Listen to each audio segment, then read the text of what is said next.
Welcome. What we're going to take a look at is a variation on a technique for building up a thin profile. This is based off of a video presentation by the fellow by the name of John Coker, which you can find on YouTube. In his variation, he used just a plywood fin.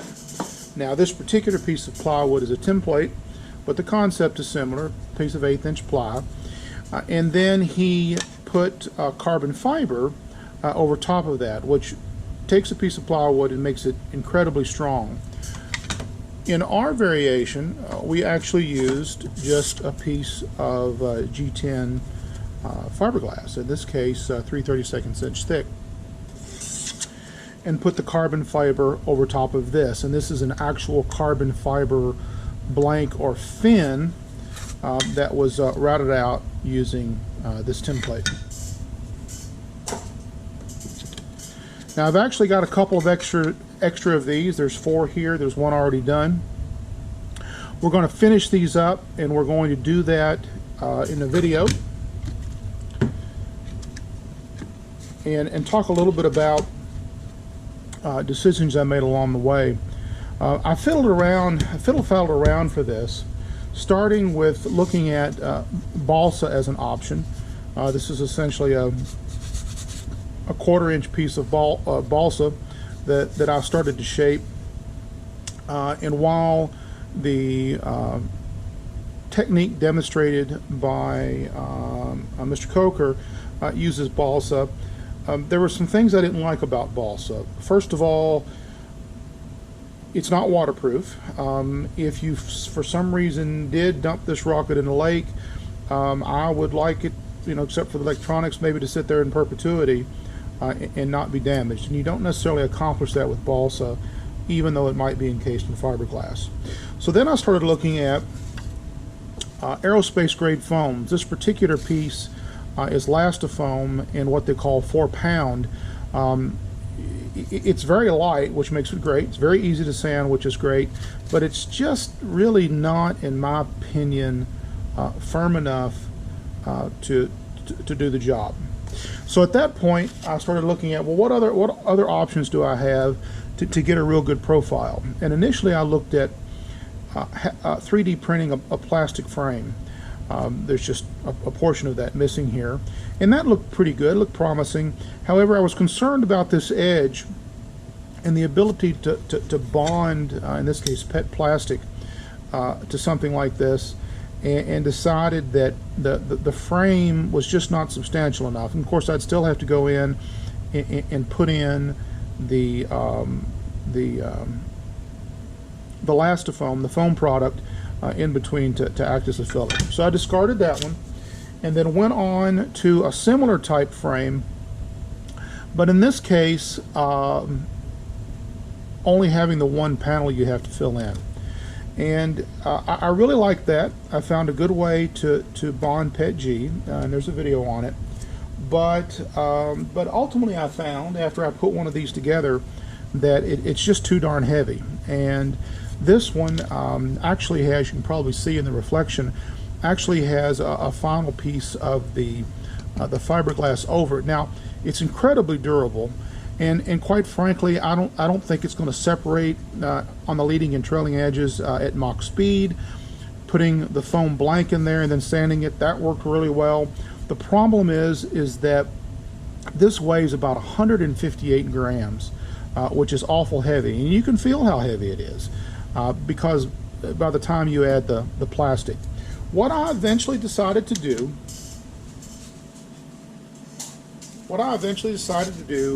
was to turn to a heavier grade of the Lastifoam. This piece of foam is 18-pound product as opposed to the 4-pound, and I'm sure you can see in the reflection that it's quite different. This is fairly flexible. This not so much. It takes a lot more force to get the same deflection. And here is sort of the prototype. The prototype worked well enough that I'll actually use it as one of the fins. You can see the compound taper, root to tip, and then we have the leading and trailing edges. And because all of this product is designed for epoxy, all of this bonded up really nicely. That fly is going to drive me nuts here. All of it bonded up really nicely. The key to this, I thought, is that after shaping the profile, I went ahead and used a vacuum to bond the profile blank to the core blank. And there is a little bit of sanding that needs to be done, but I'll do that all at once. So what we're going to do is show how this is done. Some of the blanks have already been, some of the blanks for the profiles have already been shaped. This will go on here like this. We've got a few more to do in the next video. And then after that, we'll actually bond the blanks we've shaped to the 4 remaining fins. So we'll start out with a prototype. We'll have 3 more to do. Variation of a John Coker video and demonstration or technique that you can find on YouTube. We're doing things a little bit differently. First of all, we've changed this profile slightly so that these 4 points here fall into the same plane. Makes it a little easier to sand. You don't end up with a compound, you don't end up with an extra facet along this plane. The second thing we've done is that we've actually had a 3D fixture printed for excuse me, for sanding the profile. And what we're going to do here is use tape to protect the profile when we come back. Now, painter's tape works real well for this. This is some Scotch Original here. This is some Scotch Delicate Surface here, which is thinner. But the tape does a couple of things for you. It shows you when you're nearing the surface of the jig, and that's what you're sanding for. You're sanding for a surface, down to a surface. It also somewhat protects the jig or fixture. In fact, you can see right here where I wasn't real careful, paying a lot of attention, and actually got into the fixture a little bit itself with probably some 60 or 80 grit, because a finer grit wouldn't do that. Now, to do this, obviously, you've got to have some type of blank to start with. I've got a handful of them stacked up. These particular blanks have been laminated to get the thickness we want, but it all depends on what you purchase.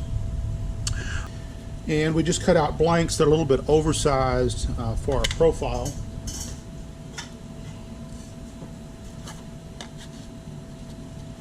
Not a lot, but just a little. You can cut this stuff on a table saw, whatever you have handy, a bandsaw. So this video is not going to go into that. It sort of assumes that you can get a trapezoidal shape that matches your profile cut out. So now when you go to insert your blank in, you've obviously got to get that centered. The easiest way to do that is simply to use your blue tape to sort of line things up here. And you see that it extends out past the blue tape just a touch, which is very carefully positioned to line up with the lip of the fixture. And you can also see how the fixture has been mounted to a board. So you can see it right here and right here. And then it'll go down and go in place like that. Now this one's pretty tight, but even then it's still never going to be tight enough to keep from moving around. So what we're going to do is we're going to turn this thing over on the back side, and in this case we want the thinnest layer down. If you have a normal piece with a normal thickness, Won't matter which way you do it. But we'll put some spray adhesive on that, which will come off. This is an important point. If you use something like 3M 77 spray adhesive to affix this to your fixture, you can get this off with 3M adhesive release or adhesive remover. The foam is such that it's not affected by the chemicals in most of your adhesive releases, and if you're careful, it doesn't really affect your plastic either. So when we come back, we'll have put some adhesive on this, and we'll be ready to put this down and in position. Okay, don't know whether you can see this in the light or not. Might be able to see a faint outline of the adhesive. I use a little mask. I don't want to get the adhesive way on out to the edge because it may interfere with the sanding process. Maybe able to see it from that angle. Remember, I said we're just going to line this up based on the tape. You can see where it overlaps the tape just a little bit, and that's what we want. Make sure it's good and tight against the root.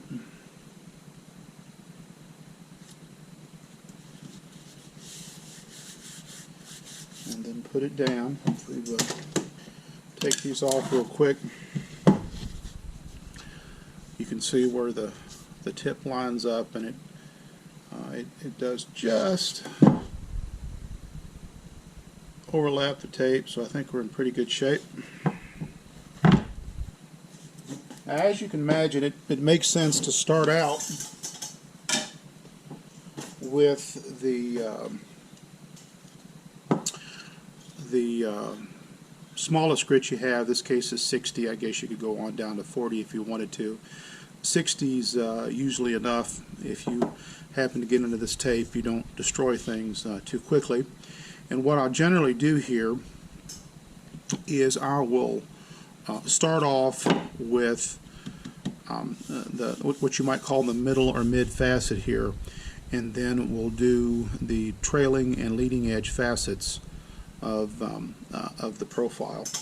And I think in this case, since I'm sort of limited on the angle I could stand, I'm going to pull these off here and just hold the mounting board with my hand, which is another reason to use a board like this.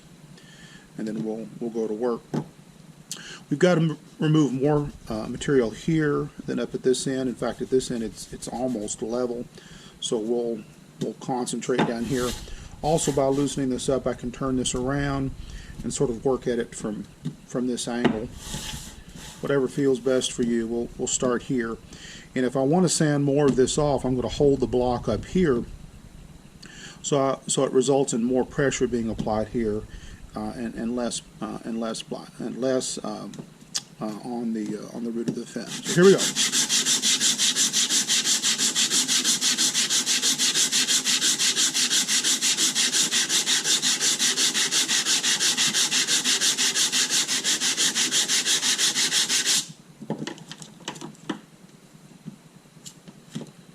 There's a little clamp here to help me.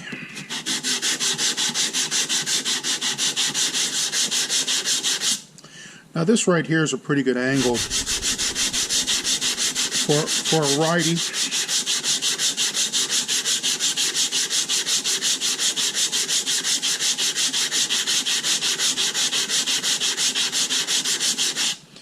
Now you're going to have a tendency maybe to blow this off and clear the sanded material, the powder. My recommendation is that you don't, because you can use the powder hanging over the edge to have a visual clue of where your sanding block is.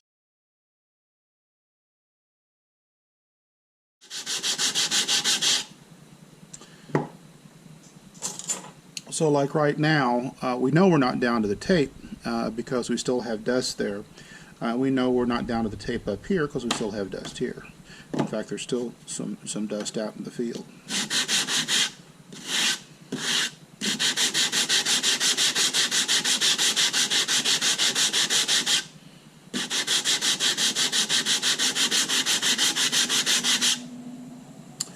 Now, we're starting to get into the tape up here at the top, but not too badly. Just be conscious of that and think of sanding more of the tip off than the root off, and I think we'll be fine.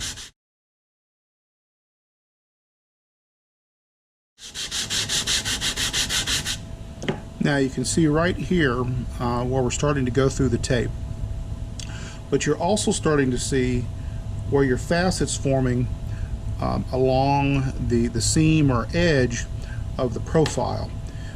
Here we can clearly see that the facet is formed and really down to the tape. On this side, not so much. So what we'll do is we'll concentrate on this edge here,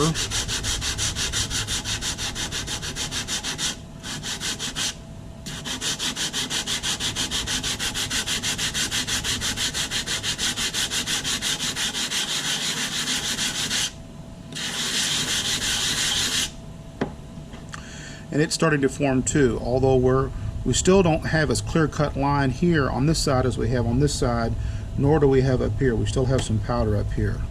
So what I'm going to do here is I'm actually going to shift to another sanding block. This is 80. It happens to be red, but it's 80 as well, and so I can concentrate more on this edge.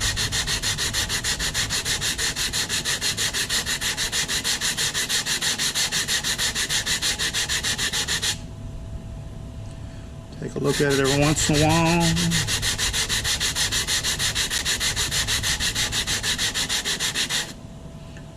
See, now we're almost down to it.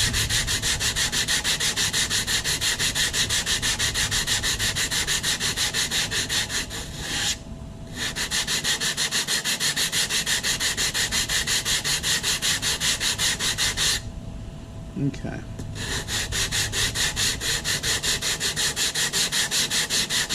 Just about there.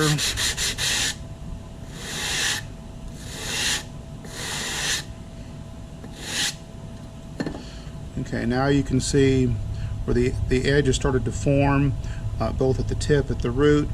If you take your finger right now, you can feel that there's a smooth transition, maybe a little bit of lip still here.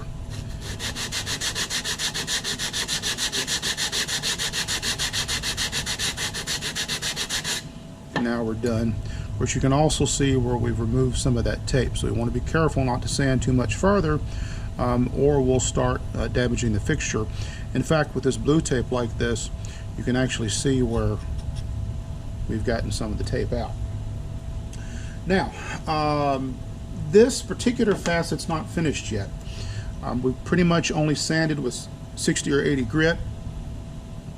We're going to come back after we sand the other two facets and finish it up, likely with some 80 and then down to 150, maybe even some 220. When you get down to those finer grits, you also don't risk damaging your plastic fixture as much either. If you're wondering, this plastic is PETG as opposed to PLA or ABS or something like that.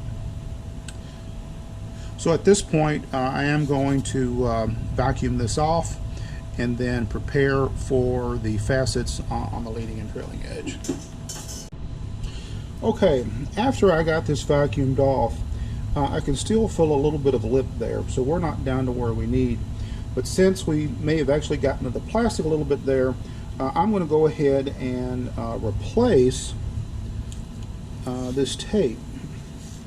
That's another good thing about using the tape, is that it's easily replaced.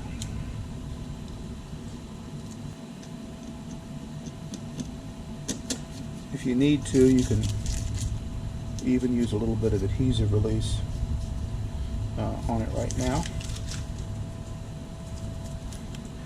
We'll replace this piece along the tip.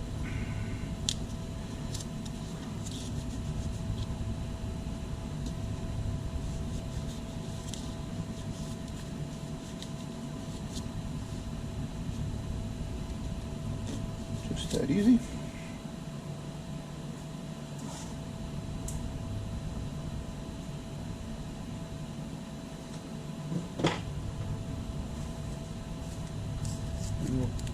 place this piece along the root.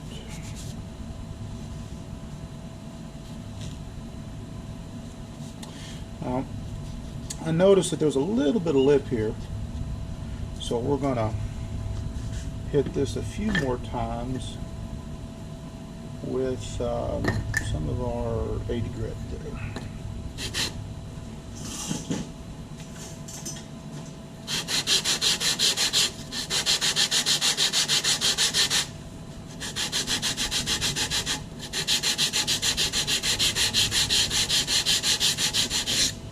Oh, and so we've already down to it and toward the tape.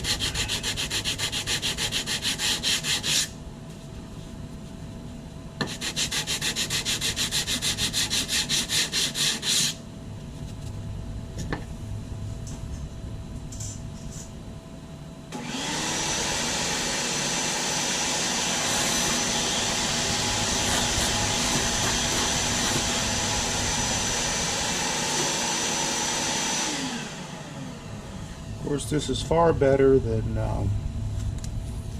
damaging our fixture. Although this fixture is not too terribly expensive to print. We'll cut another piece of tape.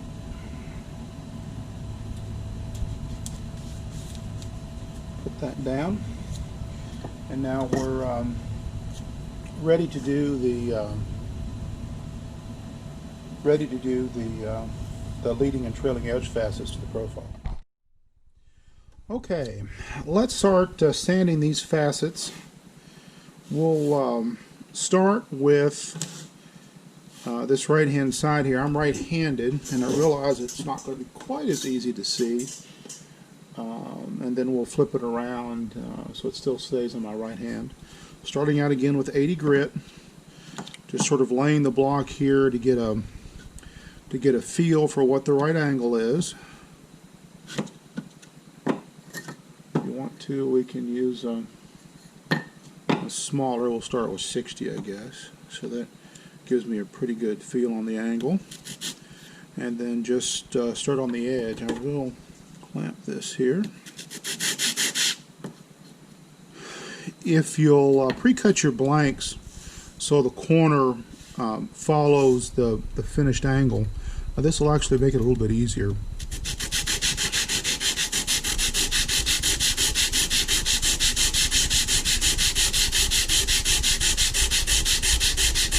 Now remember, you've got more material to remove back here.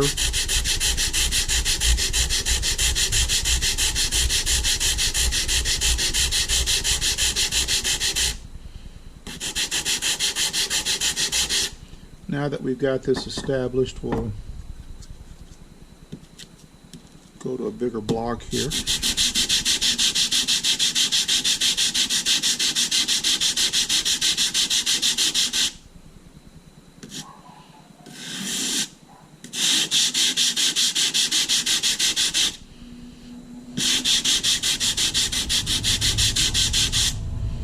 Again, don't remove any of the sawdust, sanding dust.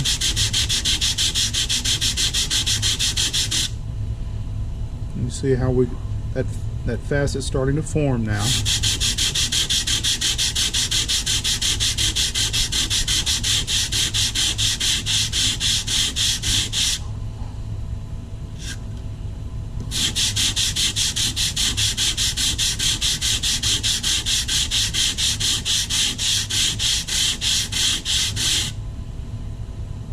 Okay, give it a look-see.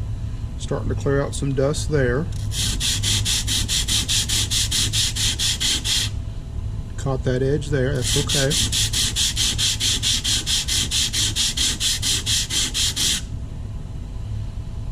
Getting down to it. Also, you can start to see this little line right here. That's where the two pieces were laminated. That's the glue. See, and now we're starting to get down to this. In fact, I think we'll switch to some 80 grit.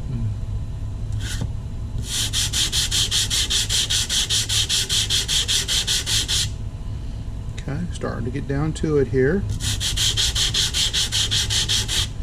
We'll apply more pressure towards the center. Starting to fill the jig or the fixture. So right there.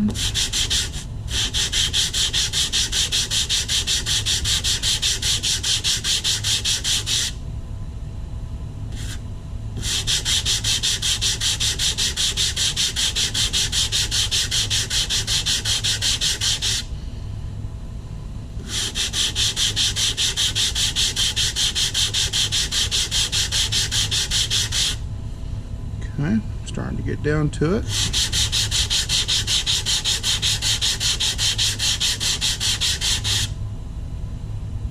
If you keep this block flat against the fixture, it'll take care of itself.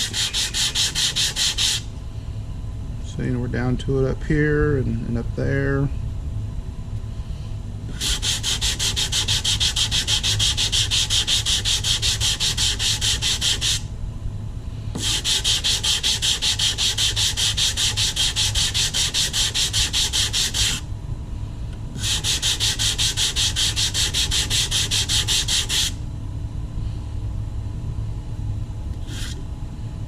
Okay, I'm going to go off to this 80 here.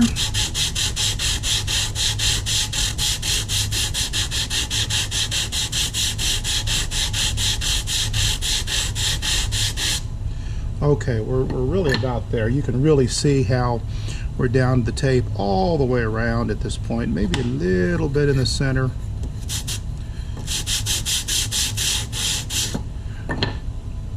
Starting to see the edge of the profile sort of thin up where you can see through it. It'll start to become transparent, and you can then see where the edge or the two facets meet. And what we'll do here, 220, we'll come up here across the top and sort of knock that off. See what we've done there?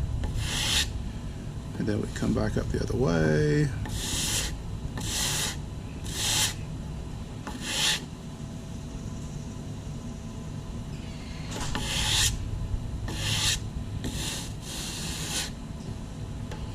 You probably can't quite see it. Let me get a light here.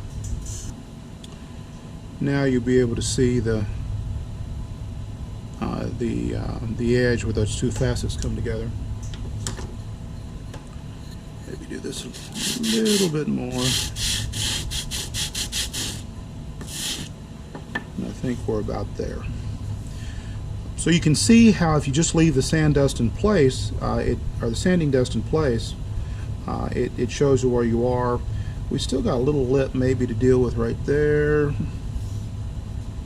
Maybe down here too. Want to be careful with this coarser grit.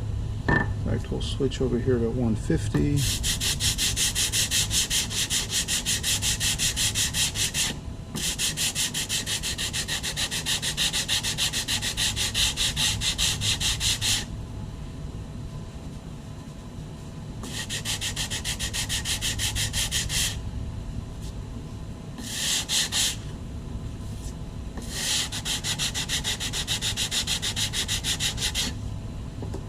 Okay, and we'll still come back and finish this up some, but we'll vacuum this off, we'll turn this around, and we'll do this other side. Okay, let's start this other edge here. Again, we'll take some 60 in the smalling block, just a small block, just to get this started.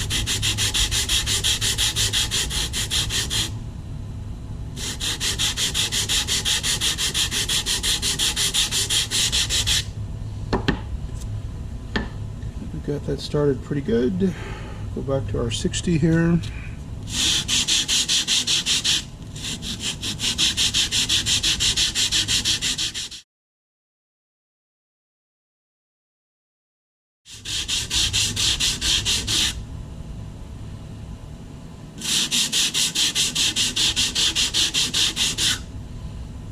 Okay, starting to get down there. We'll switch over here to, let's see here, let's switch over here to the 80.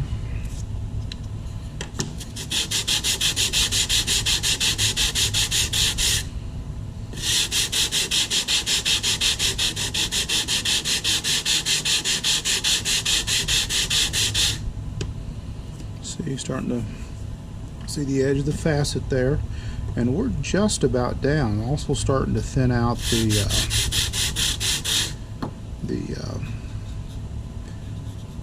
the edge here.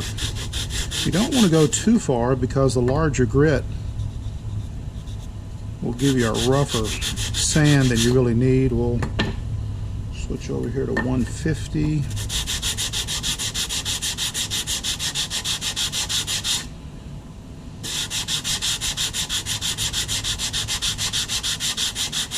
And that should give us what we need without tearing up too much tape. Sort of feeling that along, feels pretty good.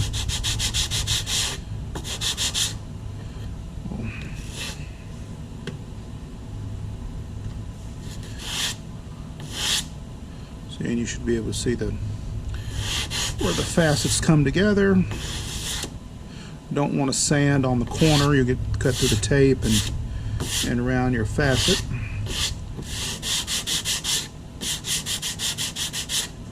Okay, now at this point we have really finished up, quote unquote, the rough sanding. Actually, the rough sanding is pretty fine. But now we'll go back and we'll sort of finish sand the whole thing. We're back. We need to do the finish sand on this half the profile. We're going to take some compressed air here and blow this out. Got to hold down the lip here. We don't want to, or hold down the edge. We don't want to damage that.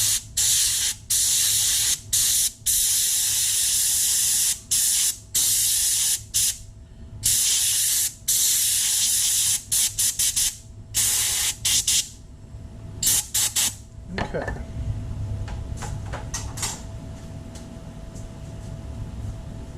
I think for this one I'm going to use a tape that's a little bit thinner, and even though it's for delicate surfaces, interestingly it doesn't tear up as easy as the blue tape that's even thicker.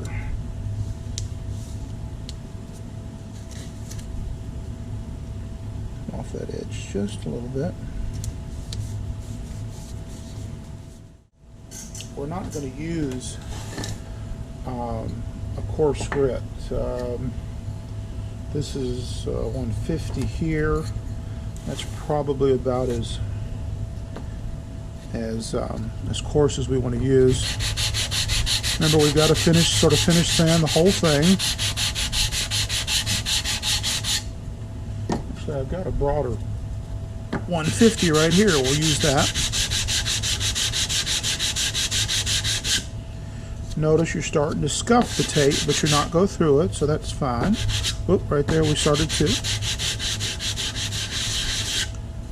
Just be light about it.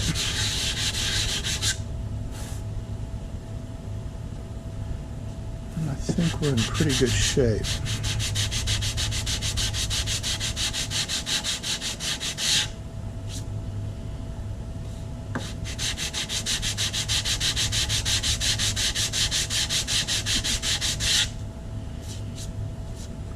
Still pulling off a little bit of dust.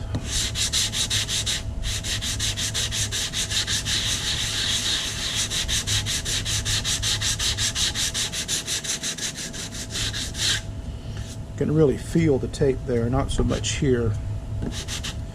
So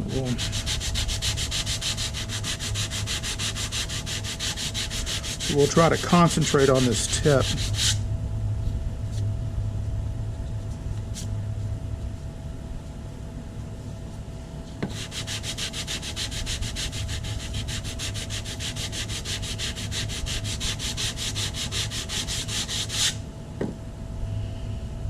Pretty good.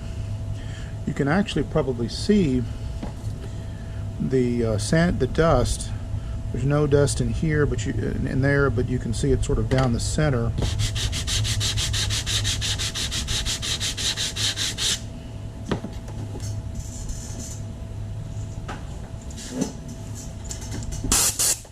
We blow it off, you'll see that disappear.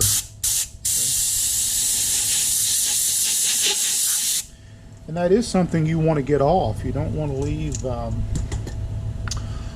dust on this while you're, when you go to put fiberglass on. See, we're getting down a little bit there. You can always, if you're so inclined, put another piece, particularly this thinner tape, to get it up some.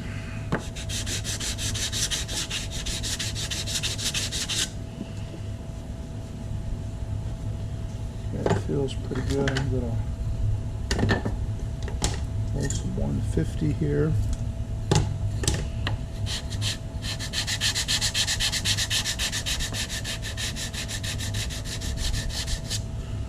We're starting to sand through there, so I think we're in pretty good shape. Go ahead and take this off. We don't want that affecting our angle. Blow this off again.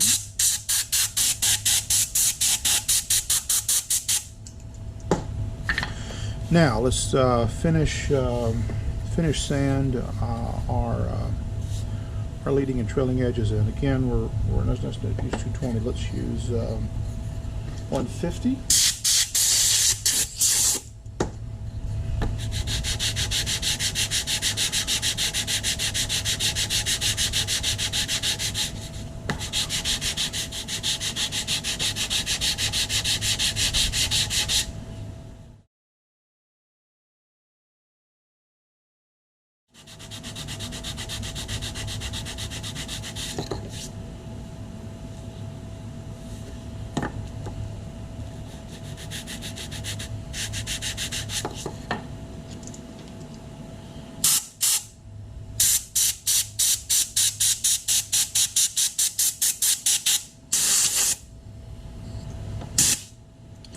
Okay, I think this side is done. I think we're probably into hundredths of an inch type territory. So let's switch around here and do this side.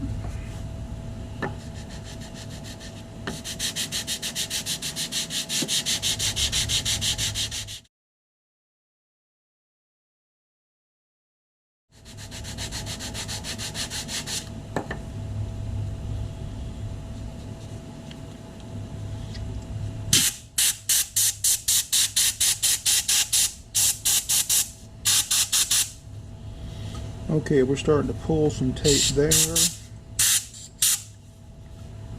It feels pretty good, so I think we're there. We might hit this once.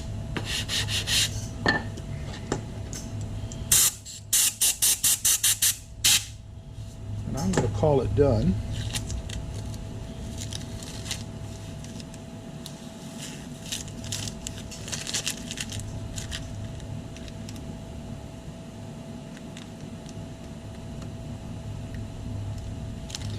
Now, if you're careful, you want to take like some 220, for instance. You can go in here and sort of finish it off like this if you want. It won't degrade your fixture very much.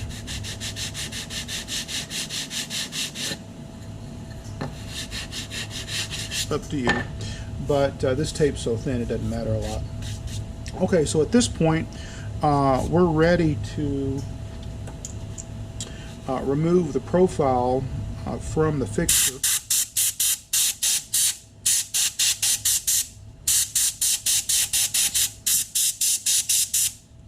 We'll blow this out and release this, but before we pull the profile, I want to hopefully allow you to see the facet. Certainly you can see it this way. See what you've got there. Go on this side, and then if you want to come in over the top, but from the side it's obvious. Now when you're using this adhesive release, cleaner, remover, whatever 3M decides to call it. You want to avoid using too much of it, not because of the foam. The foam seems to be pretty much impervious to it, but because of your jig. So we're going to come in here and just do a little drop like that. Get it off immediately where we don't want it, because we want it down in between.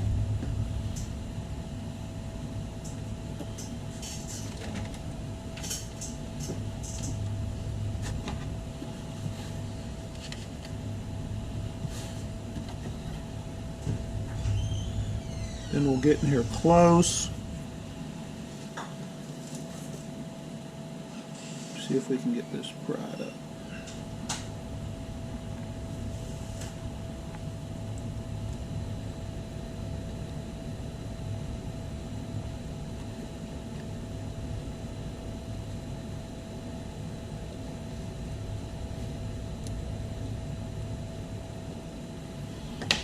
Okay, we'll stand this up so we can get a little bit more down it.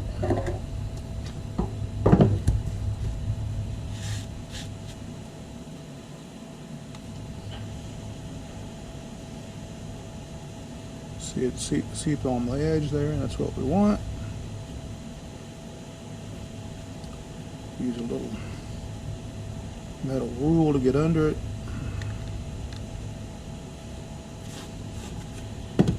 More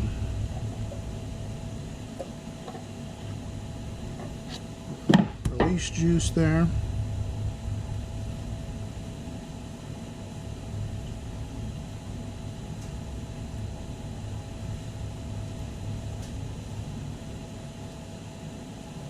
And there it is. Okay. Now I'll clean this up and we'll come back. Okay, we cleaned this stuff up. Glad this is not smell-o-vision, because this stuff does smell pretty bad. This is a aerosol version, which is really good when you're cleaning large surfaces. Again, since the foam doesn't seem to be affected by this stuff, you can use it. Usually what I'll do is I'll try to do this with a rag, but always go back to compressed air if there's a problem. I don't think I would soak it in this stuff, but certainly for a few minutes you're fine.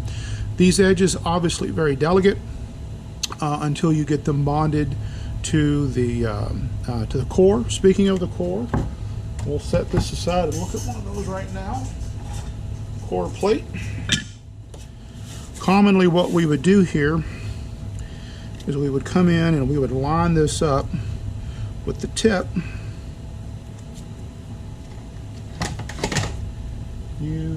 Using something to butt it up against. A piece of angle would be even better, of course.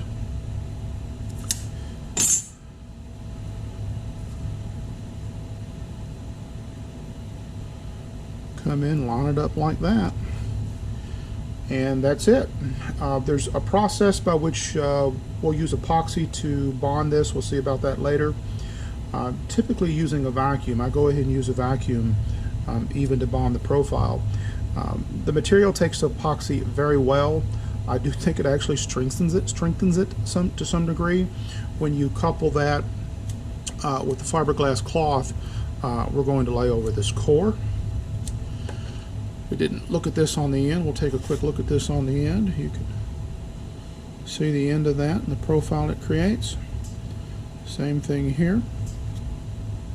And that's it. Now the first thing we're going to do before bonding this is prep the surface. Our profiles are already done. We've got the aero epoxy, which we'll talk about a little bit later, sitting right here and ready. The next thing we want to do, first thing we want to do is prep this for bonding. Now, don't go crazy on this. 150 grit is fine. You can use a 120 if you want. But the last thing you want to do is actually damage any of the Kevlar threads that are encased in the epoxy here. And you might be able to see a little bit of pattern in this. This is the pattern that's actually created by the release paper. So what we're looking at then is a little bit of epoxy that's suspended above the carbon fiberglass, and you don't want to sand through that. You just want enough to rough this up. So we'll use a good flat sanding block.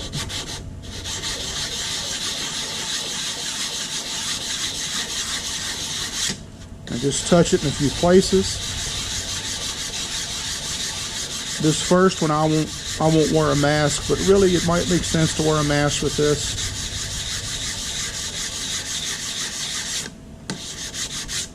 Let me see how that's working.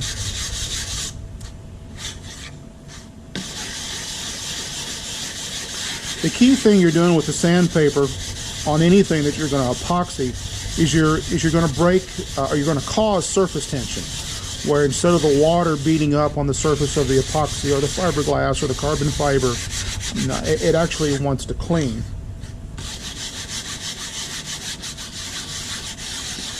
And I'm not pressing particularly hard, just sanding lightly.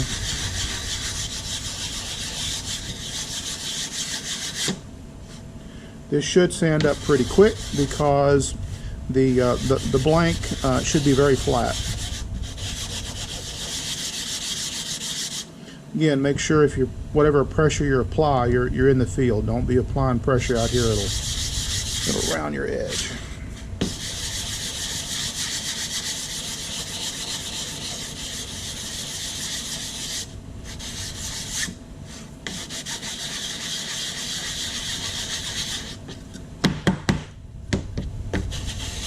And we should be pretty good with that. Okay.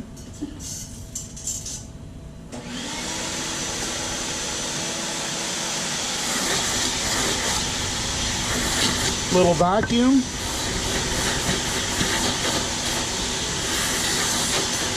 Keep things neat, keep down the dust.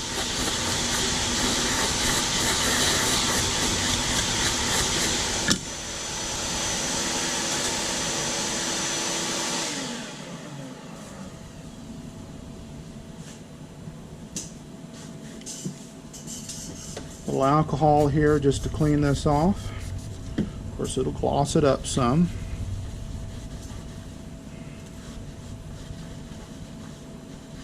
Clean that off. But you should see a noticeably matted surface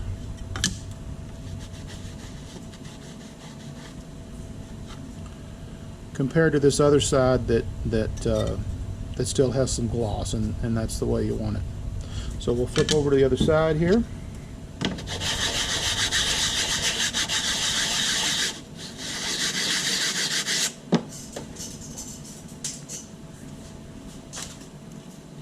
This is always a good trick if you don't want to hold the piece itself.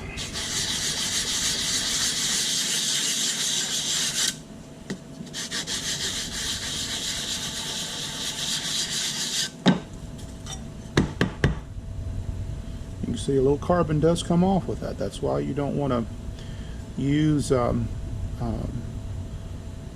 coarse grit sandpaper. So that looks pretty good.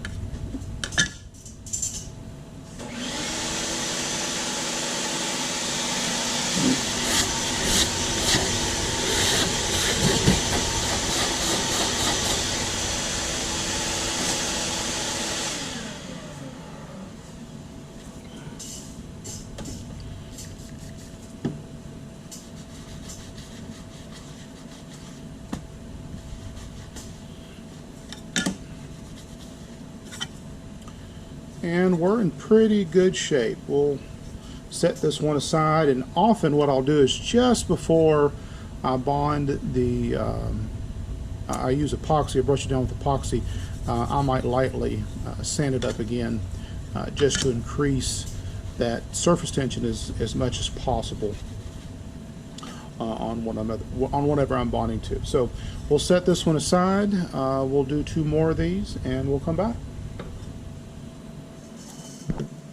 Okay, next step here. In the last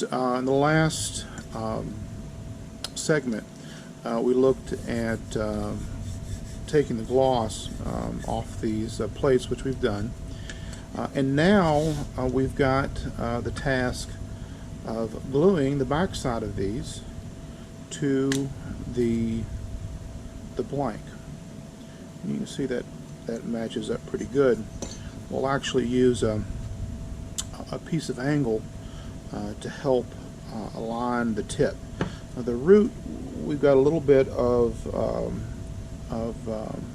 slop we can introduce there, but the tip, I don't want to be sanding fiberglass to match up or any of the foam to match that tip up. We want a good smooth tip. You can see how that's going to match up there.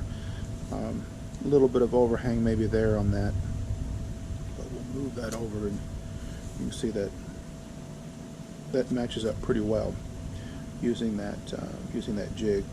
So what are we going to do here? Well, we're going to put a piece of breather paper and underneath that piece of separation paper. And I don't want to have to do that on both sides since I'm going to glue up or laminate profiles to one side at a time. So what I'm simply going to do is put tape sort of to mask the back side. We don't want to get any glue on the back side. We also need to put some tape along the root of this fin so that when we paint this, proverbially we'll paint this with epoxy, we don't get epoxy on this root that in this case goes into a slot in the tube, the airframe, and in the mount. So let's see here. We're going to put this on the whole thing.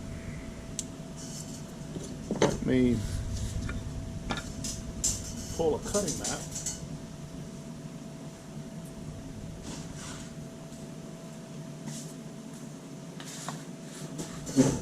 Here's a mat. Make sure it's reasonably free of dust. We'll use the thinnest tape we've got, which is the delicate surface tape. We're roughly talking about, I don't know, 4 or 5 inches there.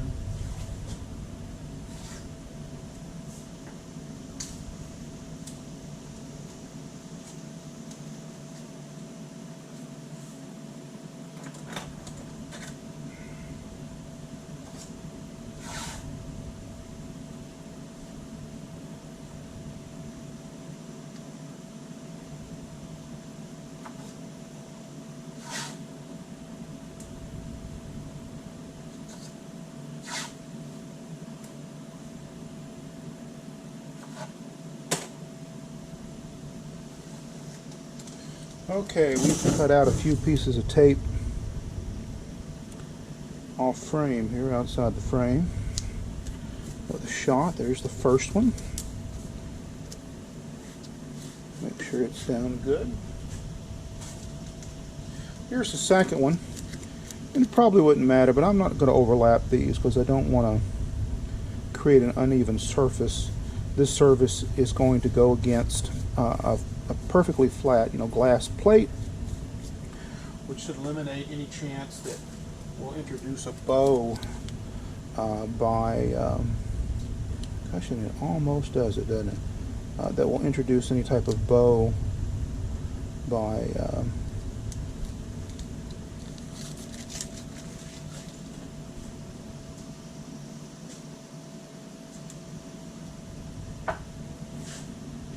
change this a little bit. Introduce a bow by creating an uneven surface.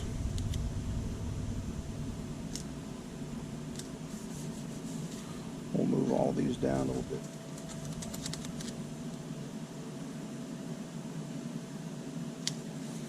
Okay, so now we've got that down. We'll pull out a little craft roller here. I think I bought this when I was in college. It's good for things like this. Roll it out, get it good and flat. You take your finger to form a good edge. And now we're there. Take a good sharp knife, and this is not it. Let's change out a blade.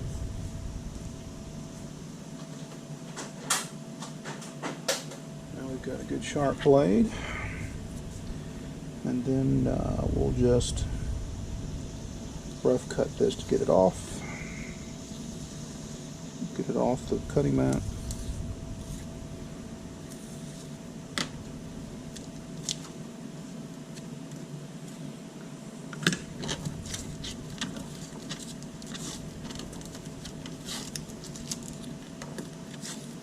Seems like a lot of work, but I think it's less than using a separator and breather. Plus, you really don't want any epoxy on this at all, so I think the tape works better from that perspective. So we'll follow our outline.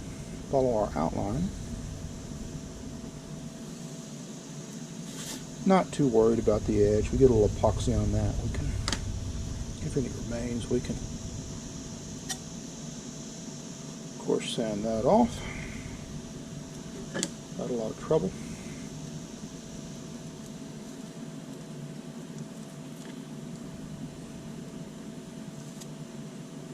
This delicate surface is more sticky than you think. Okay. Cut there. Cut there. Cross that corner. Maybe hit it a couple times with the roller. And now you've got a perfectly masked. It's difficult to even see where the tape seam is. Perfectly masked fin, so that when we flip this over and glue this down, we're in good shape. We do have to put our mask here on this side, and we want to very carefully position that. I'm going to try to set up for that now.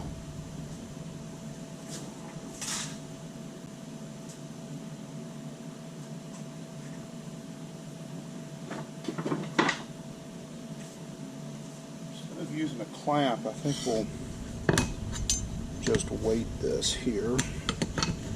This will allow you guys to see this a little bit better. So we'll weight that. Remember, we don't want that to move around. So we'll put that right up like that. We want that good and flat. Then we want to take this particular piece, although the pieces are close enough, I think. I'm going to put on a magnifying glass here so I can really get down close on it.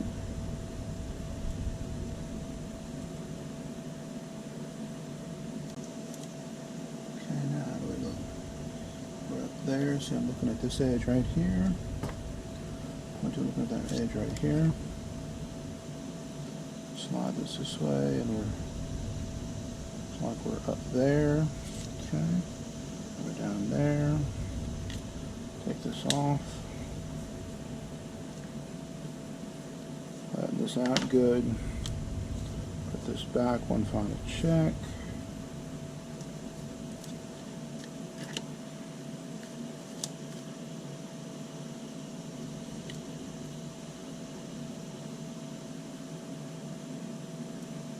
Still looks pretty good. A little bit of gap there. That'll be good enough for government work.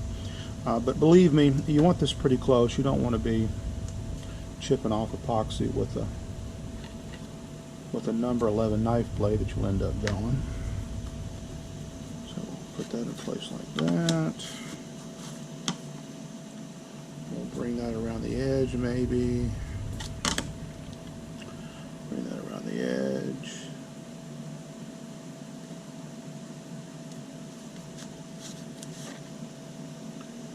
At that point we can cut this off.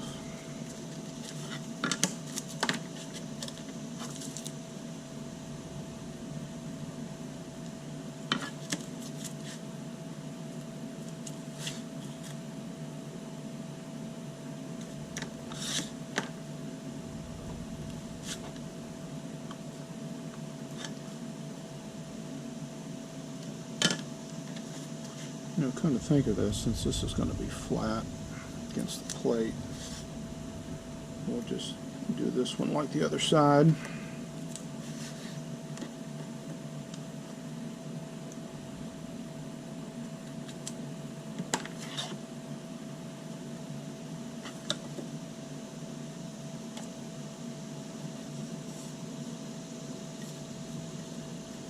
And there we go.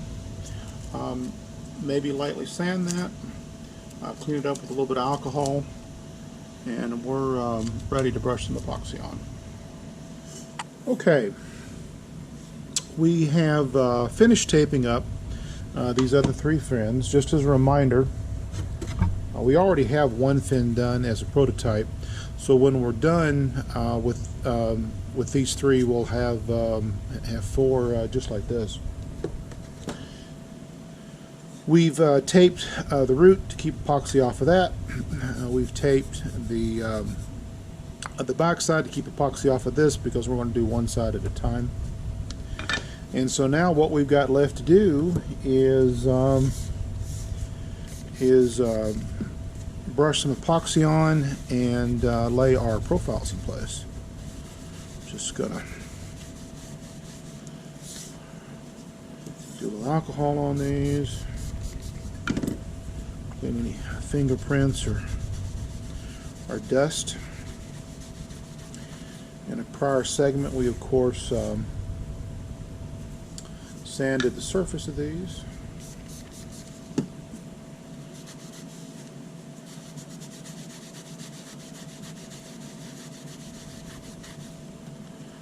We are going to try to do all 3 of these at once.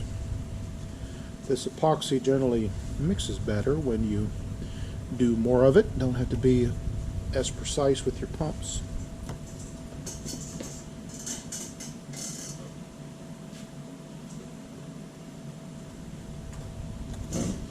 And we're ready to go here.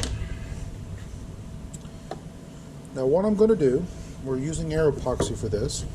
In this case, I think this is a 1-hour mix, PR 2032 with a pH 3660 hardener. Roughly 3 to 1 on resin to hardener. Yeah.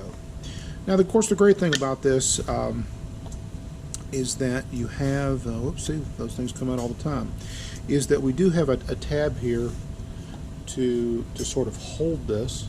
Try to keep this in the frame for you. And I'll usually try to distribute this out.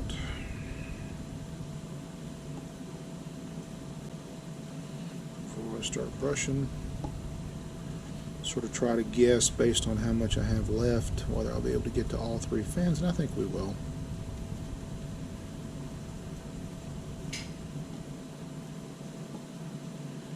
I think we're in pretty good shape. And then we'll start. I'll sort of brush this out from the center.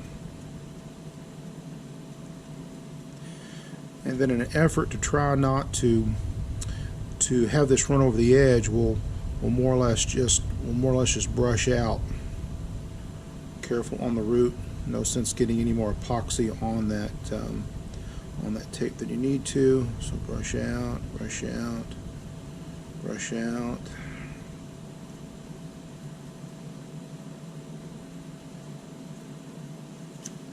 Come back over here and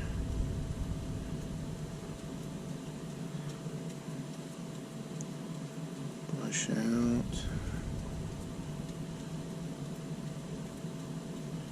See a little hair right there. But also, by doing it this way, it does allow you to see the hairs. You have a tendency to brush them out to the edge, get them out of the field. Brush the other way out to the tip.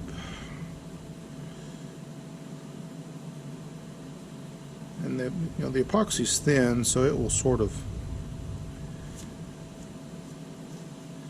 level itself.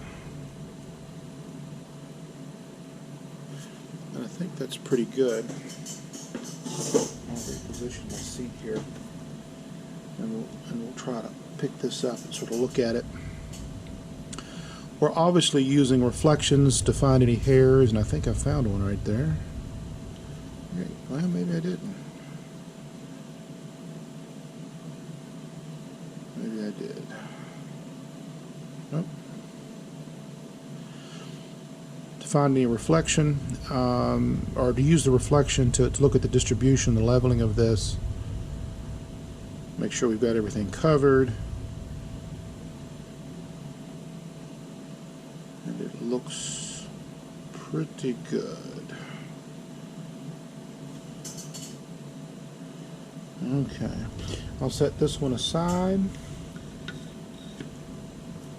We'll do the other two fins and come back. Okay, we are back. We've got all three fins, and you might be able to see the glossiness in the surface finish. And we didn't use all our epoxy, so maybe 2.5 pumps were enough. Maybe we didn't need 3 or 3.5 pumps to do this after all. Always a learning experience, knowing what you need for coverage. So now we're ready to actually position the blank. Now to do that, I've set up a piece of aluminum angle here that we're going to use to butt the tip of the core, the fiberglass core and carbon fiber laminate, and to butt that up against and match the tip there. So if everything's good and clean, we can sort of just slide this around, slide this up against our blank, allow that to level out just a moment, and then take our core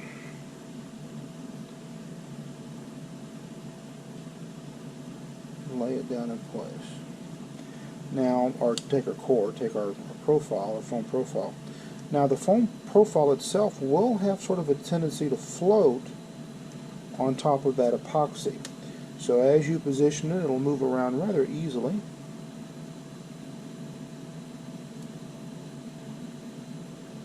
But you'll have to sort of press it down a little bit and get it to settle out. This is one of the reasons why I don't like trying to do both sides. It's because it will have a tendency, even though it's epoxy and even though it's sticky, to sort of move around on you. And then what I'm doing here, you don't have quite as good an angle as I do standing up. I'm looking at the edge of the foam and making sure that while the tip's butted up here, it's as close to being aligned along the edges as possible. And that looks pretty good there. And so what I'm going to do here is sort of use the point of a knife here, if I can, there we go, to push this back out of the way. And it wouldn't hurt to allow it to set a few minutes while I do these other ones.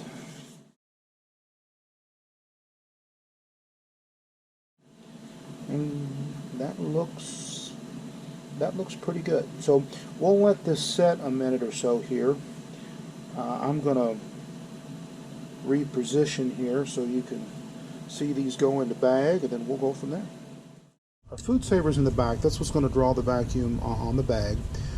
These pieces of plank here, pieces of wood here, that's just to elevate the bag with the plate and the fin in it, so I can just, in essence, slide it over and draw the vacuum. And here are our 3 plates. So to begin this, we'll take one of our plates. And I don't want to pick this up. I want to slide it off. And you probably get, this is probably just barely out of frame here. I'm going to slide that off onto my plate. Put it here where you can see it. And darn it if it didn't move around on me when I dropped it.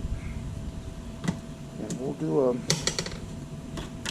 quick little check on it. Get it all lined back up again. Would prefer not to do this, but you know, you gotta do what you gotta do. That's what I get for not being careful. But it does illustrate just how easy it is to disturb this, disturb the profile. piece of separation paper, which we can see pretty good through. And a piece of breather. I'm a little bit concerned about this moving around on me.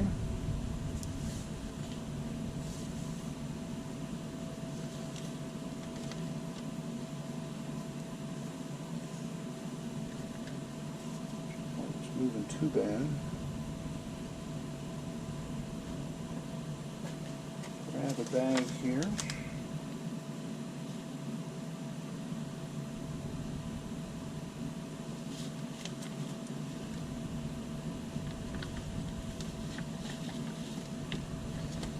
Okay. Double check here. Yeah, this ends up working out better. Still in profile, still in place. Slide this there like that. Get a breather in pretty good shape. Doesn't have to be perfect.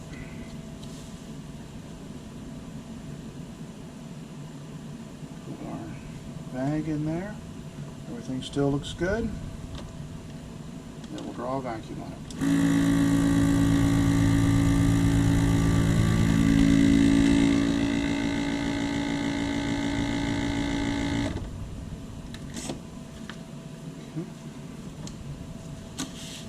Now usually at this place, at this point I give it a quick inspection. If the profile's moved, then you may actually see some changes here. I see about the same amount of black on this side that I see on that side. So it looks like the profile is where it needs to be. Okay, so I'll put a second seal on this just because we can.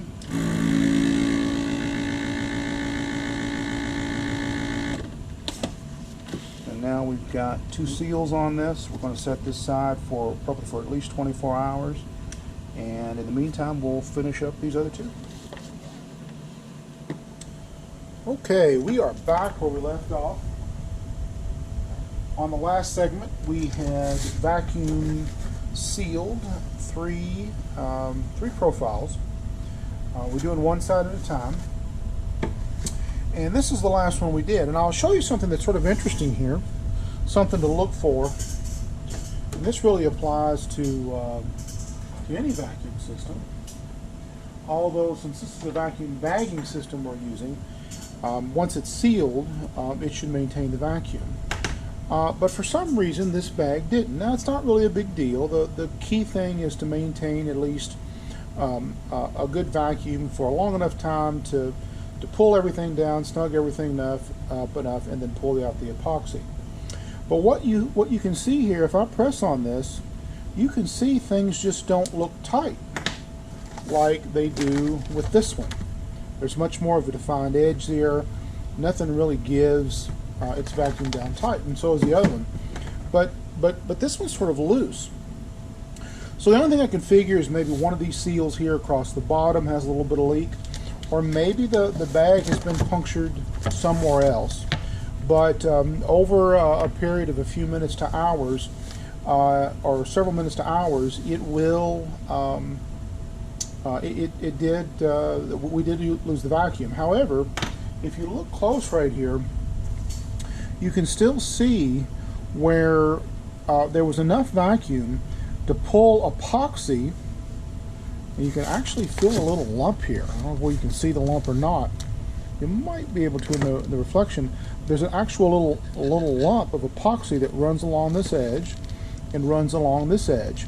And what we should find is that epoxy is actually up in the breather, which is doing exactly what it's supposed to do, and that is quite literally suck, hence the reason it's called a breather, suck the epoxy out from underneath the release paper, which is the brown paper we put on in between the breather, and suck it up in and get rid of all the excess epoxy, which you certainly want to do in this case. And one of the reasons why unlike the way some of these techniques are demonstrated, where the profile is just glued to the top of the fin, I go ahead and vacuum seal it, because the vacuum sealed and the profile down against the blank will actually produce a stronger bond than having excess epoxy that you don't need, that only adds to weight.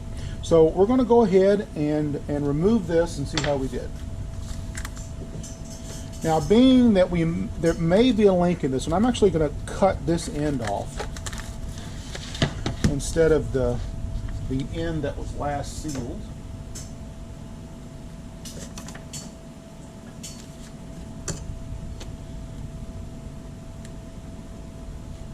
And maybe that will address our problem. So there.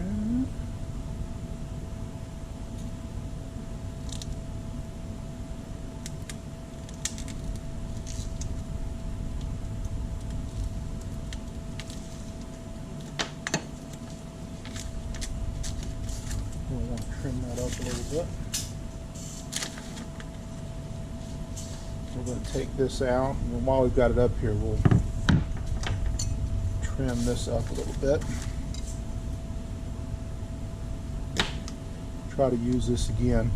We'll keep a closer eye on it the next time we use it, and if this doesn't take care of the leak, we'll probably discard the bag.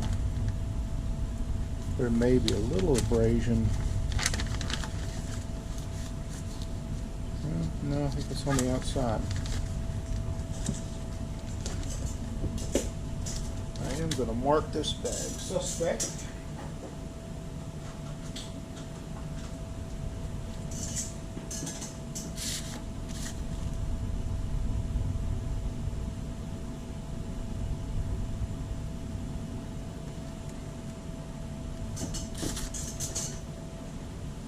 To illustrate, this was my first ever test of this particular vacuum sealer with a bag. This has been vacuum sealed for months and months and months and months and months, so it does work well.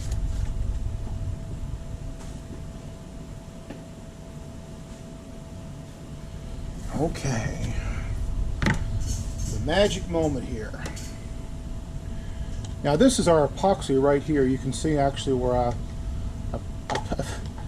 broken the brush trying to get it out. It actually hasn't been quite 24 hours, but this is hard enough that we can go ahead and remove this. Maybe hard enough for just about everything. And then we'll pull up the separator paper. Or maybe even we'll just pull the breather first. Now see, now you can see where that lump was coming from. See that? That is actually in the breather inside the bag, not on the work. On the work, it's nice and smooth. In fact, you can probably even see it from this angle that this is nice. So there's no lump here, and that's simply because of the way the vacuum works. Let's remove this breather. Excuse me, not the breather. The release paper. You can see the epoxy coming up in the release paper. Again, that works exactly the way it needs to work. You can see that right there. You can see that at the end. But there's a possibility, because we didn't get a real good vacuum on it, that we had some epoxy leak out and pool on the end. And even on the edge here, because we apparently had plenty of epoxy on this. What's really neat about this though is even though we had more epoxy than we really needed over the surface of this core, it pulled it all out, still sealed it down. So all we've got to do is go back, break these with a knife, pull them off, and in fact these should actually release from the paper. This release paper is a non-breathable, so it should quite literally pop off of there. But if not, no worries. So let's look at the rest of this. Looks pretty good. You'll notice we pulled epoxy out here, and it sort of pooled, but because we've got tape down, this didn't stick to our root. We've got some more here. Again, still didn't stick to our root. We might have to sand that a little bit along the edge, which we've got to check anyway. Let's see if we can get this off without. So it'll pop off. See, it'll pop off. See? So you can see, oh, we left a few pieces there. Those will still come off. So this release paper that's wrapped around this plate's still usable. Some underneath it maybe. Still usable.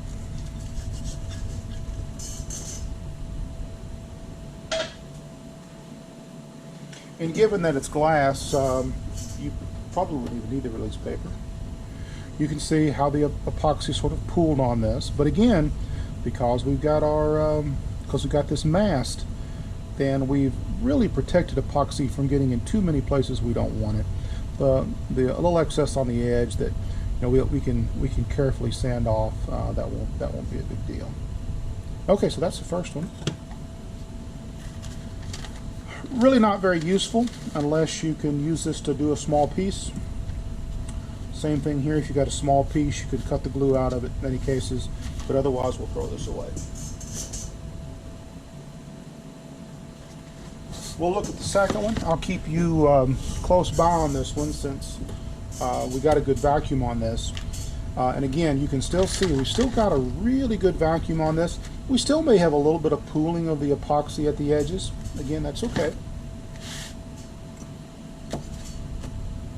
Then let's see here. We did one up here. We'll cut this one away, I guess.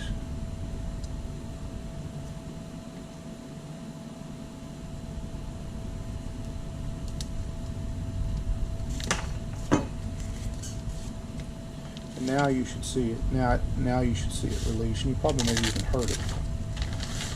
I heard it break that vacuum. I think these you can reuse. I guess if they get a lot of use, they won't go back. But most of the time, when you draw another vacuum down on them, then the plastic reforms yet again.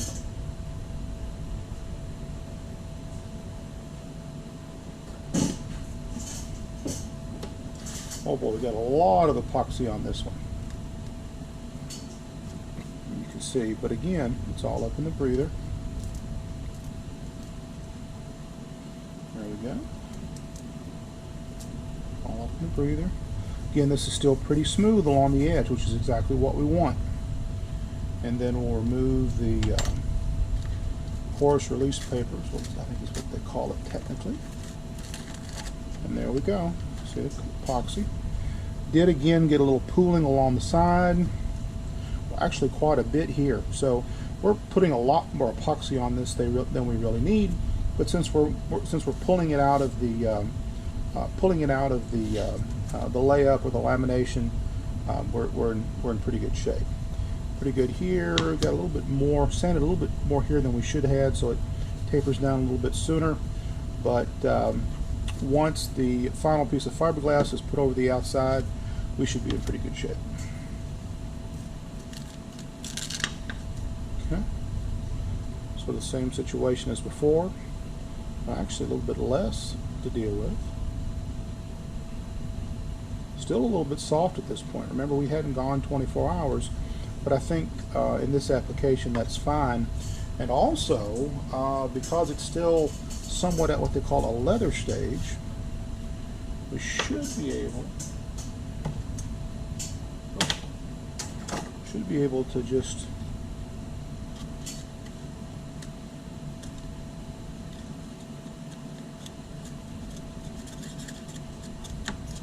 trim some of that off.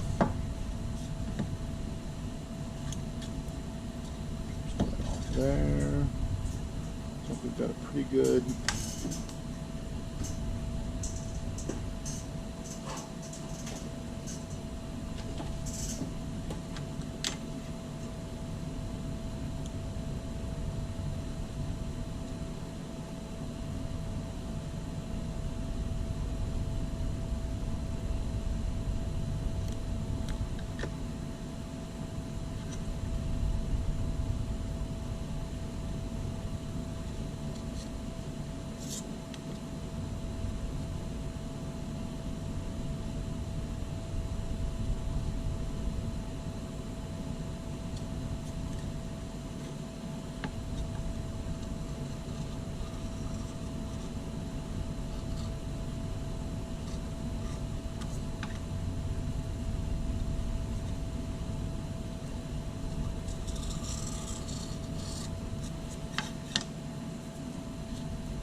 got some excess here that I think we can carefully slice through.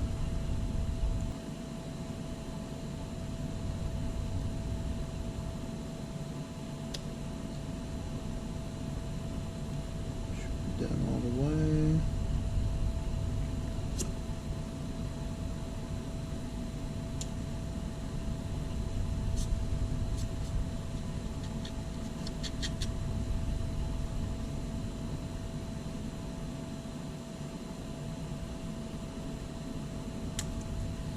Then we'll try to remove this tape.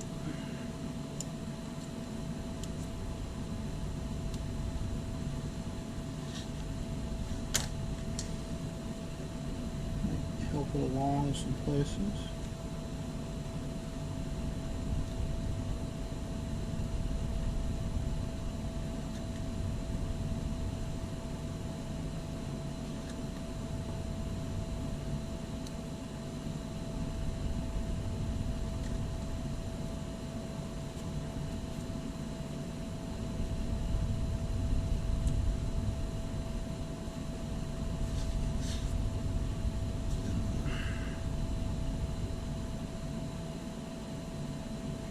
Hands here,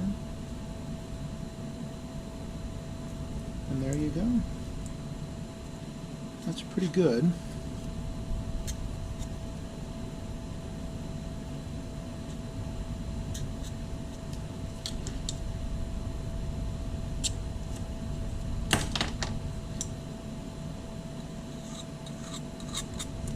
And we've got a real good edge. We'll clean up, take out of the bag, clean up the other two, and we'll come back and do the second side.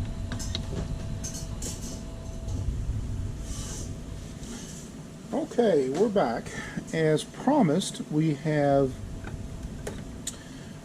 taken all three of the fins out of their vacuum bag, cleaned up all the excess epoxy, remove the tape backing from this side, which of course is very important because that's going to be the next side we're going to bond. And so our next step here is, since we're only going to use release paper and breather on one side, we want to mask off this side. We want to do that anyway along the root. We don't want any epoxy here at all. At this point, you may even be able to see where we have some epoxy at the surface of this fin, and that's okay.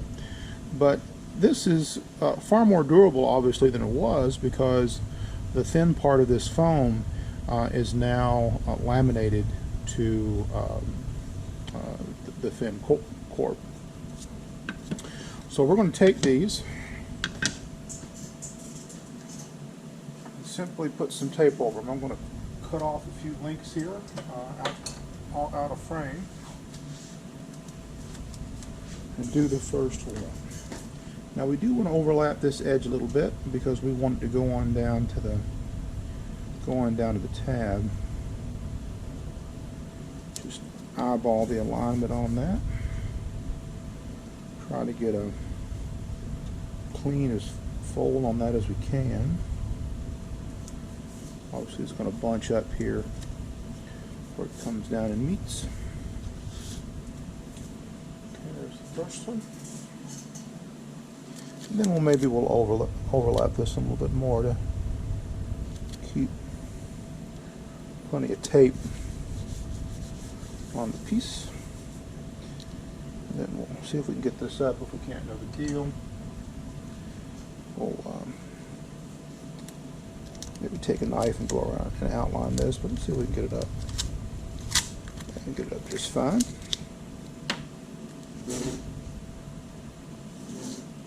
We'll get our cutting board back over here. And then we'll go around this. Now it's a little bit more difficult here because this is raised up. But one of the things we can do is actually push this down on its bevel and the taper, and then cut it much should work pretty good. Okay.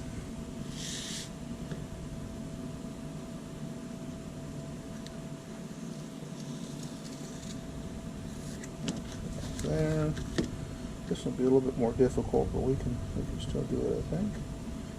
Press this down as we come across. Then press this down as we get to this side. And I think we've got it. A little bit more, maybe. There we go.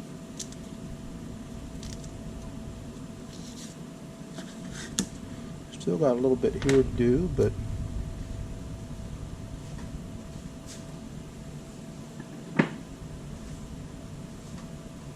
pull a block of wood here to make this easy.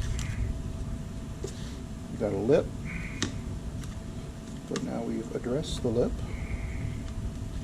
Now the lip's up on the block.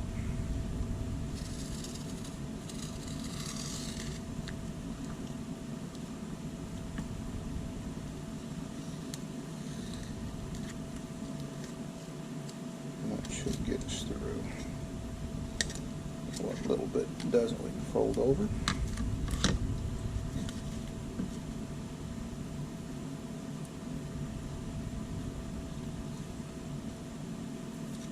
That corner here.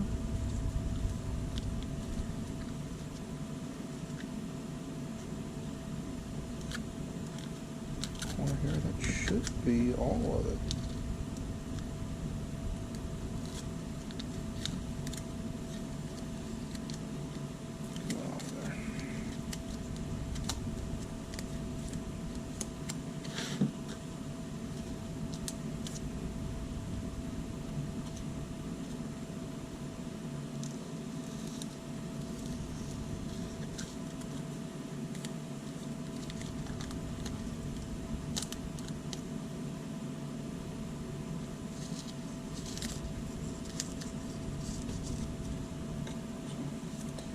Casting a shadow there.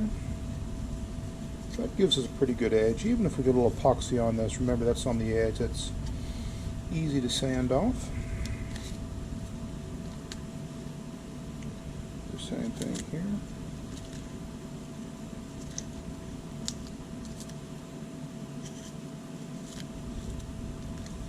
There we go. Now we should have a pretty good edge all the way around. Tape's good and flat, although that's not particularly concerned. We will have an exposed edge there, which should be okay. Remember, we want, well, we should have an exposed edge here, which will be okay. We can trim that off the same way we did before. And there we go, and that one's done. So we'll do the other three, and when we come back, we'll do a little sanding to prep for placing the profile on the second side. Okay, we are back to do a light sand on this second surface here, the other bonding surface. Keep in mind that at this point this is beveled, so this is not going to set flat.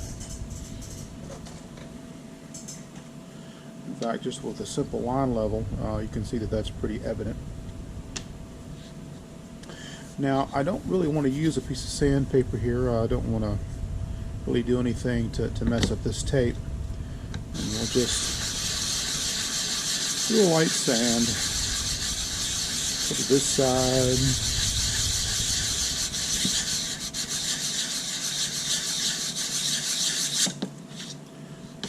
Turn a little bit.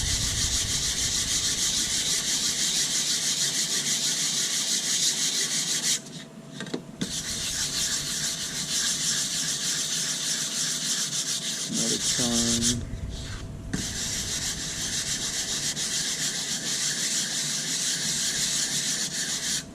From a feel perspective, it feels pretty good when you hold it on the lower tip, or from the higher root here also. Feels pretty good. Remember, you want to keep your hand in the center. You don't want to get the block out here where you could roll an edge.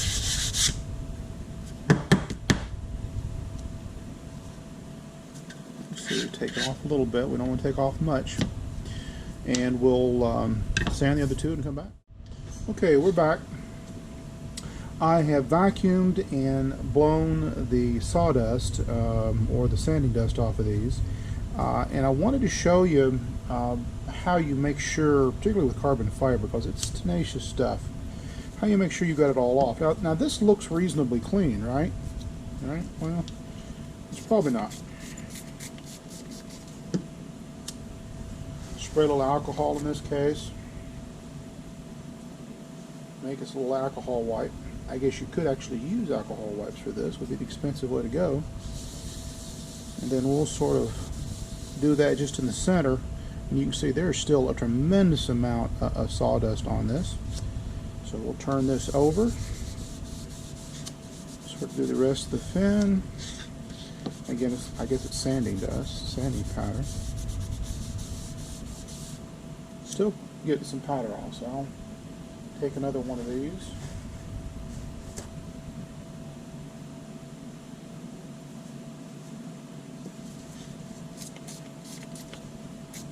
Just a little isopropyl, nearly 100%, and a little plastic spray bottle.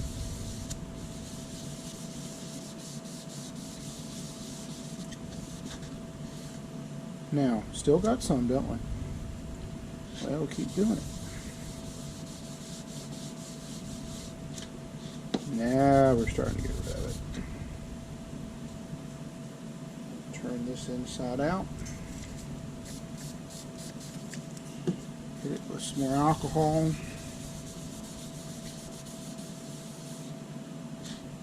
Still a little dirty.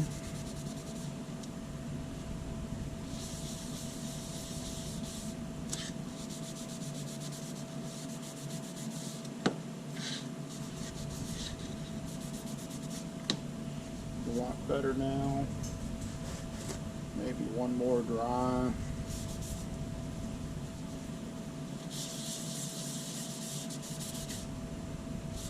And that should be about it. You'll sort of have a tendency to pick up a little bit from this edge regardless how clean you get,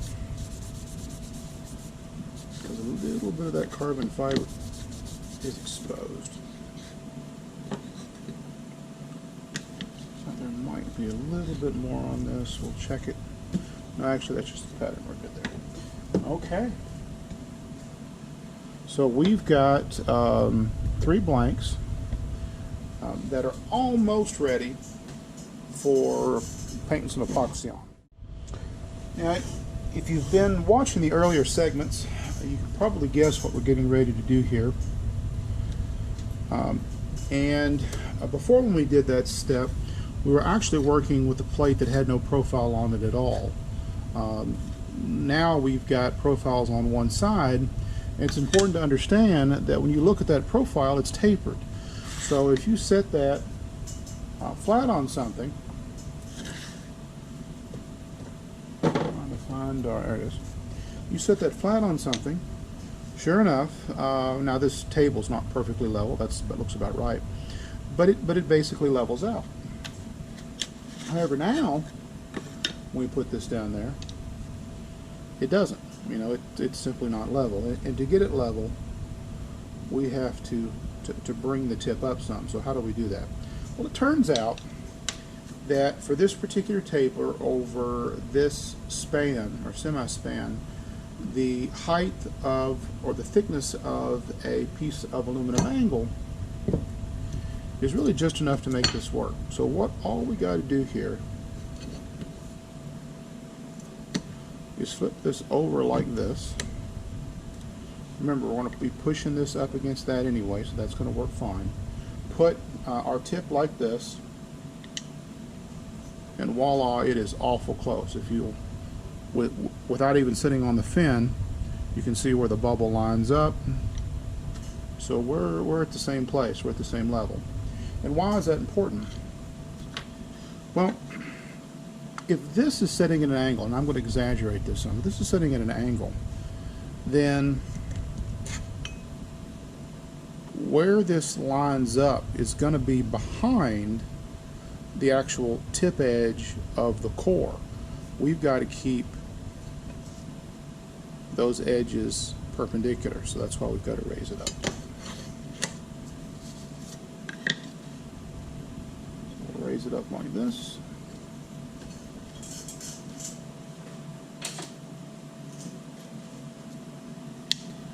We'll put our profile in place, because remember, all we're doing here is just making sure we get our mask exactly where it needs to go. It does also serve as sort of a check to make sure everything is where it needs to be. But of course, the 3D printed fixture is going to ensure that. Get that on this pretty close. Looks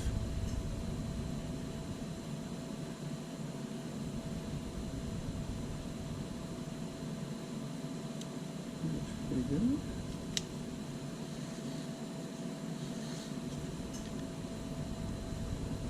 You got that. Remember, we would take this off.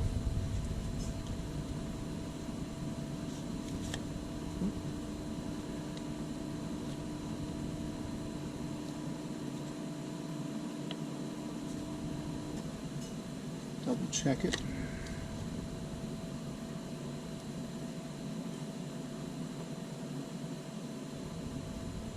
And it looks pretty good. Now I've already taped up the back side, so this is protected. All we yet needed to do was protect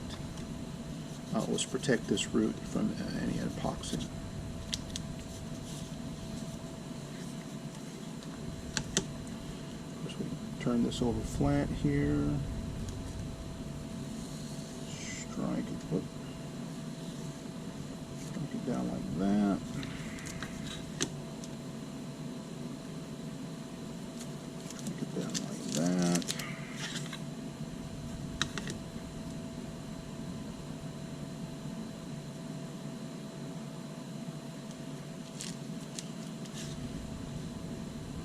This a little corner we can fold over if we like.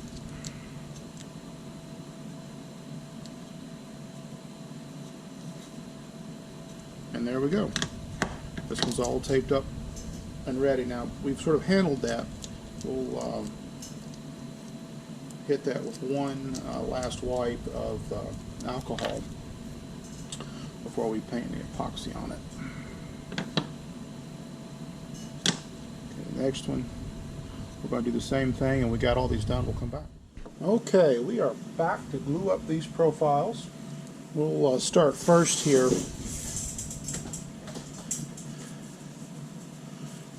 by hitting these with some little more alcohol.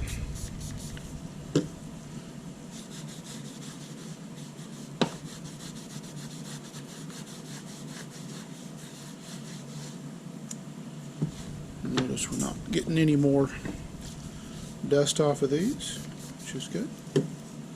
Okay, and we'll mix up some epoxy.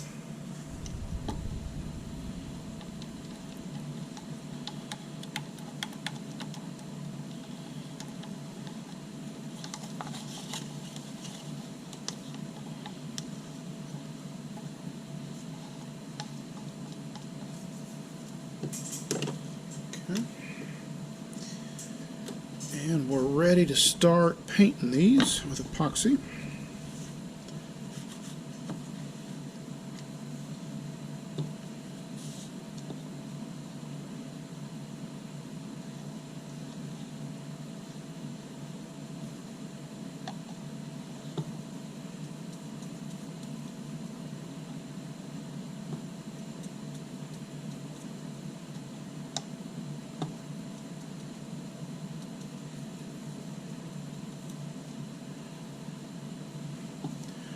On the prior side, we really had plenty of epoxy. We'll try to do this a little thinner this time. Sort of hard to do since the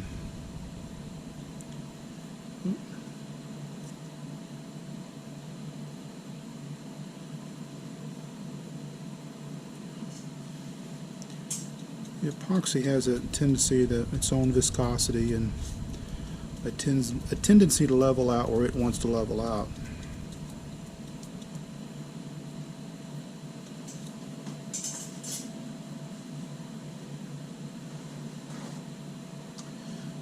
the things we can do to reduce the amount of epoxy on the surface is in essence sort of draw it back up into the brush.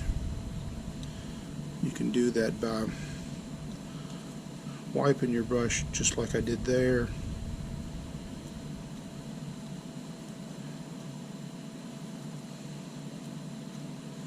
And then making another pass.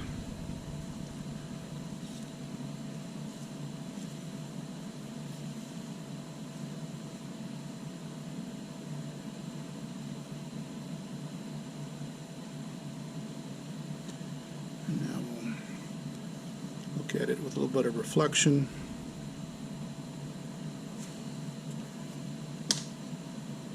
And then set this one aside. Okay. Move on to the next one.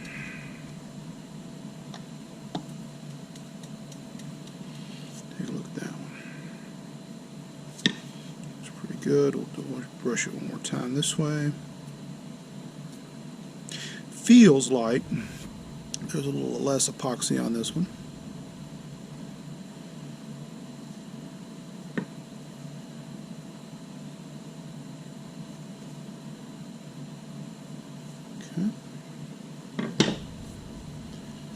That one, and we've got one more here. Okay, I think we're looking pretty good.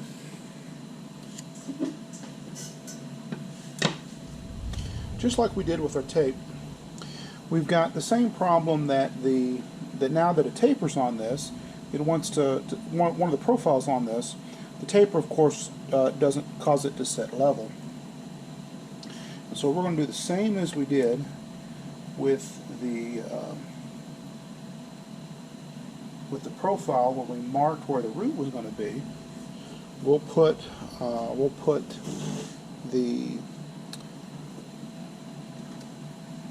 tip of the fin up against a piece of aluminum angle, but on the side of the angle. So in other words, it rests on the angle, levels out our surface.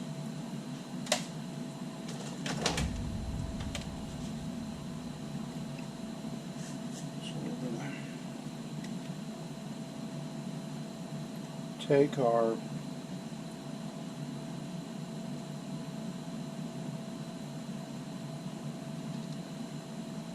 profile and put that down.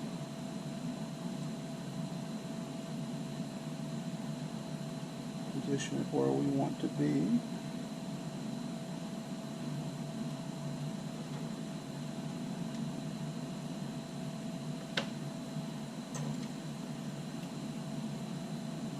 This particular one had a little damage to the corner.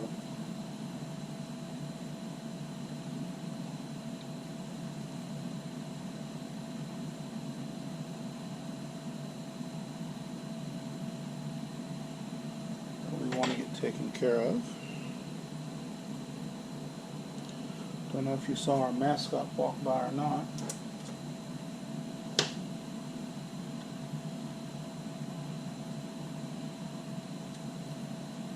Okay, that looks pretty good.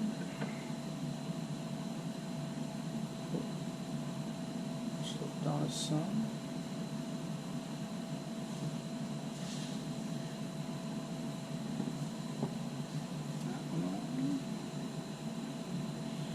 Okay, and there are our 3 units, our 3 fins. Clean it up a little bit more. We'll come back and bag these. Now, unlike the last one where we had a flat plate to bear against, we don't want to do that here because we've got a space between the plate because of the bevel. We'll have a space between the plate and the top surface that the plastic can't fill. You're going to end up with a vacuum here that's going to potentially put force, or we'll put force and try to bend that, the core of that fin, and we don't want that to happen. So it will not work that way. However, our process does not change a lot here. We're going to sort of preliminary place this, and I want to be able to sort of see it, make sure it doesn't move around on me. Then we need a piece of breather and a piece of porous release paper. I'm going to put the release paper in there. Still sort of see things pretty good. See what we may have to put these together. Still sort of see things pretty good.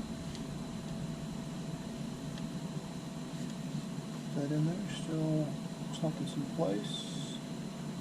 Still looks pretty good. Cover that. Turn it around and immediately draw a vacuum on it.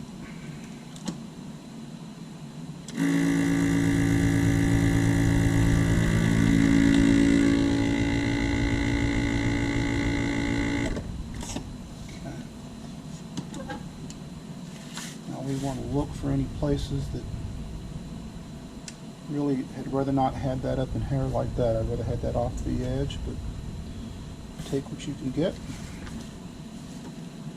See a little bit of black here, so it looks pretty good. You can see what it did on this back side.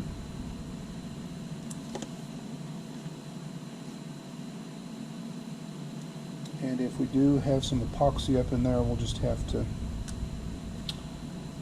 sand that off. So there's that one.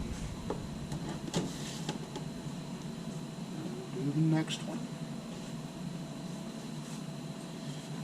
Now you might remember from that other profile, we think maybe we had a leak in this bag, and what we'll do is we'll watch it, and if it's bad enough, we'll change out the bag.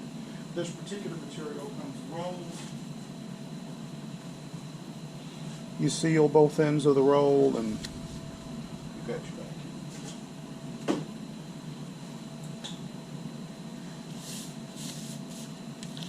I'm going to go back to this way, frankly. Ironically, we got a better seal on this one, or no folds where we don't want them. See that? Otherwise, everything looks pretty good. We'll first hit it again. I'm going to cut this off anyway, so what does it hurt to do an extra seal? And then we're ready. We'll leave that right there. We'll let this set, at least 12, maybe 18 hours to get it to what they call a stiff leather stage.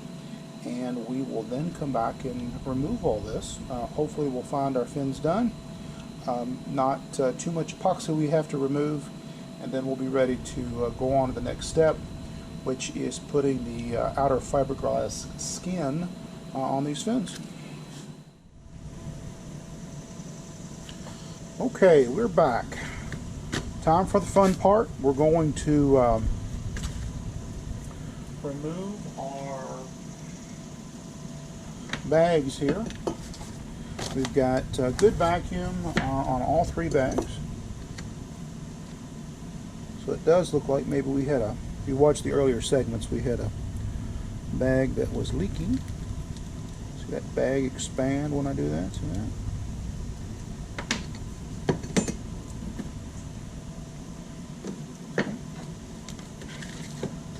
Do the other one real quick here.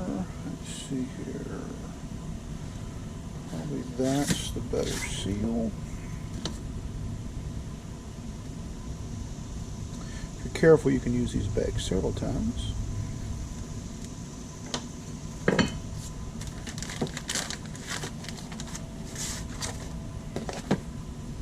And this one, you don't want to cut this in, that's the sealed end.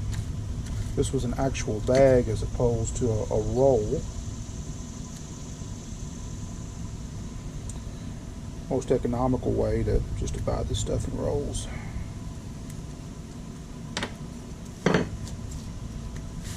Therefore, you can cut the size that you need. Okay, and here's the first one.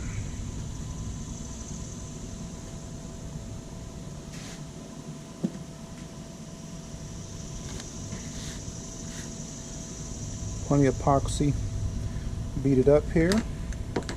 Although it's not as bad as before, so we probably did a better job about the amount of epoxy we needed. Okay.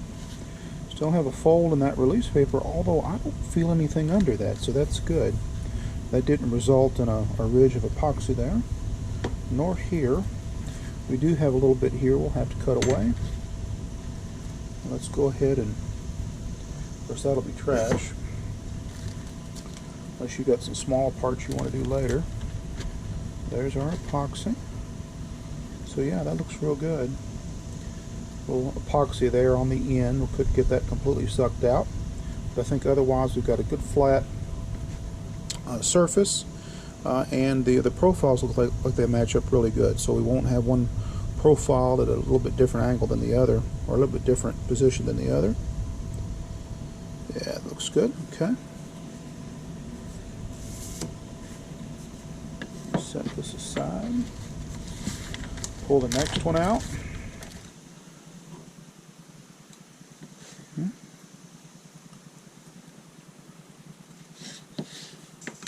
So you can see this. Now we'll go ahead and run a knife down through this.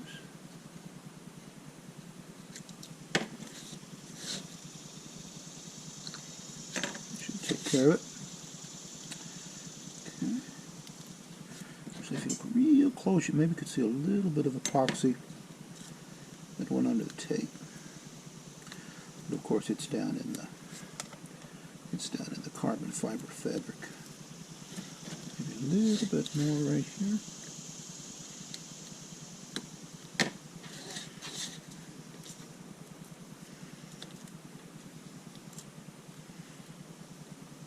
And there we go. Set this aside. We'll do the back side in just a moment.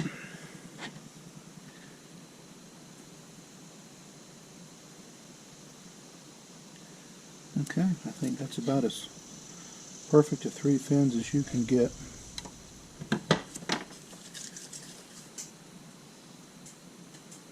So now we'll do the back side. Work from bottom to top. You should see a little epoxy here, and you can see the gloss where it pulled it out and migrated around the fin, and that's okay. That's why we taped it down. So let's start with the top one here.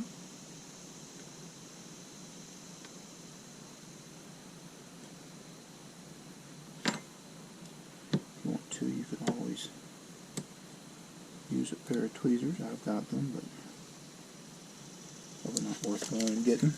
You can right away see that you can see where the epoxy, there's still some epoxy on that tip from our previous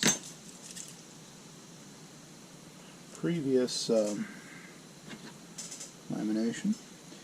And then we've got one last piece here.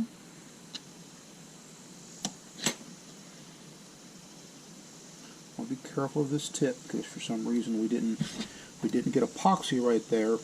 You could peel it up, but obviously we did, and we've got plenty of epoxy actually. You can see a little bit of where the separator, we're starting to come up in the separator along the ridge there, and it's still flat, so that's good. Okay, these other two will be the same way. I won't bore you with that. And when we come back, we'll look at prepping these for their final outer skin of, you might say, of fiberglass. Welcome back. Now on to sanding these. For the same reason we had before with the bevel, of course, resulting in the fin not laying flat, I'm going to use just a little piece of 1/8 inch ply to level this out while I work on it. Now, this particular piece, and this may be hard to see, this particular piece had some epoxy build up on the edge here. It didn't come through the separator, the release paper, and didn't end up in the breather. And we're going to have to sand that off right there. And really a little bit there too. There was just too much epoxy on this, and then we'll deal with the ends and maybe go back and put a little micro balloon filler right there. So to do this, obviously use your leveling piece,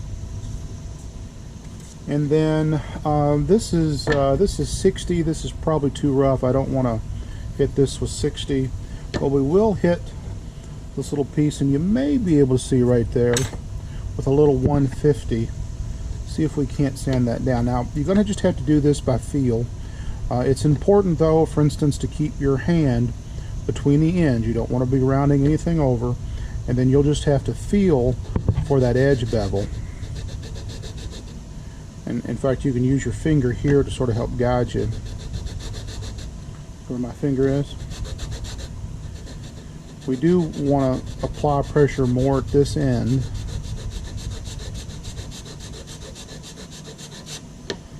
But you can see where we got some powder there, and that's exactly what we want. That's where our edge is. You can sort of feel it.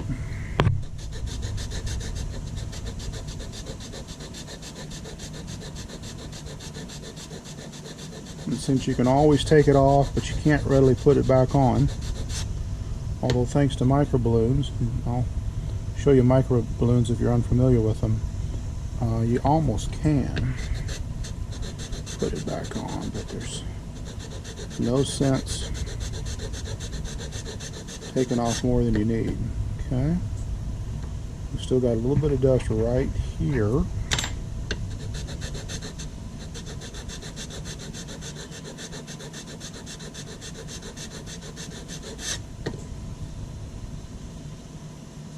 If you're ever in doubt, just sort of close your eyes and feel it. If you can't feel the difference, you probably don't have one.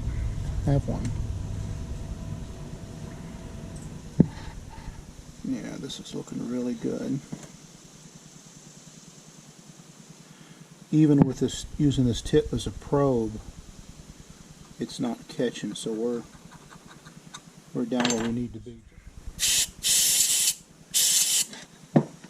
And so you can see what we were seeing there was really more dust in the pores than it was something needed to be sanded.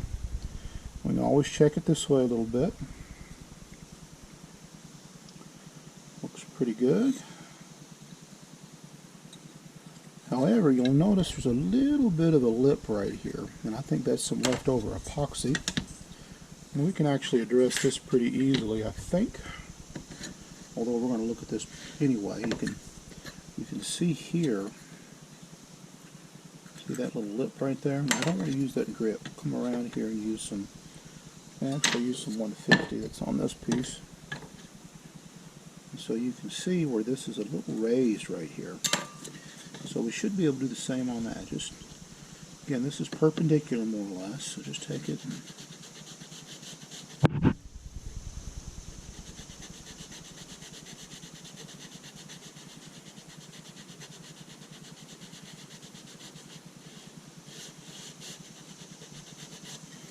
I have to use something a little bit more aggressive. We will go down to 80 here, but just be real careful with it.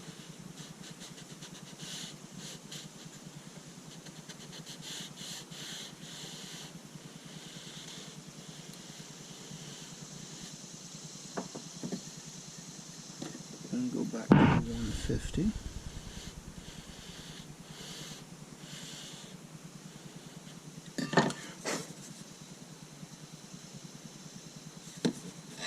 Should do it.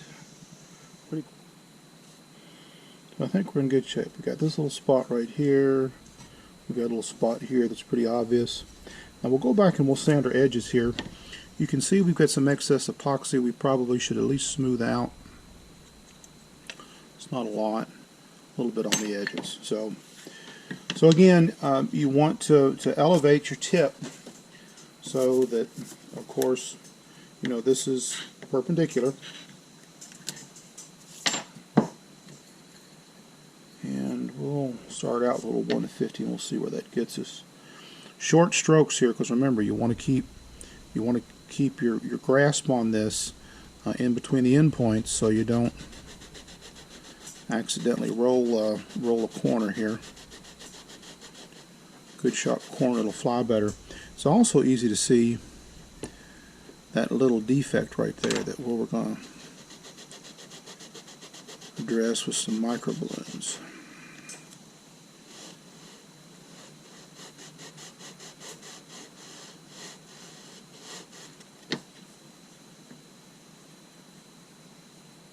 Pretty good, feeling pretty good. Flip this over.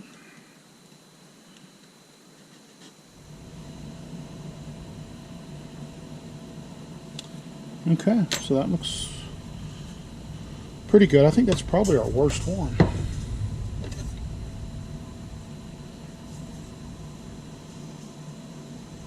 Okay, we'll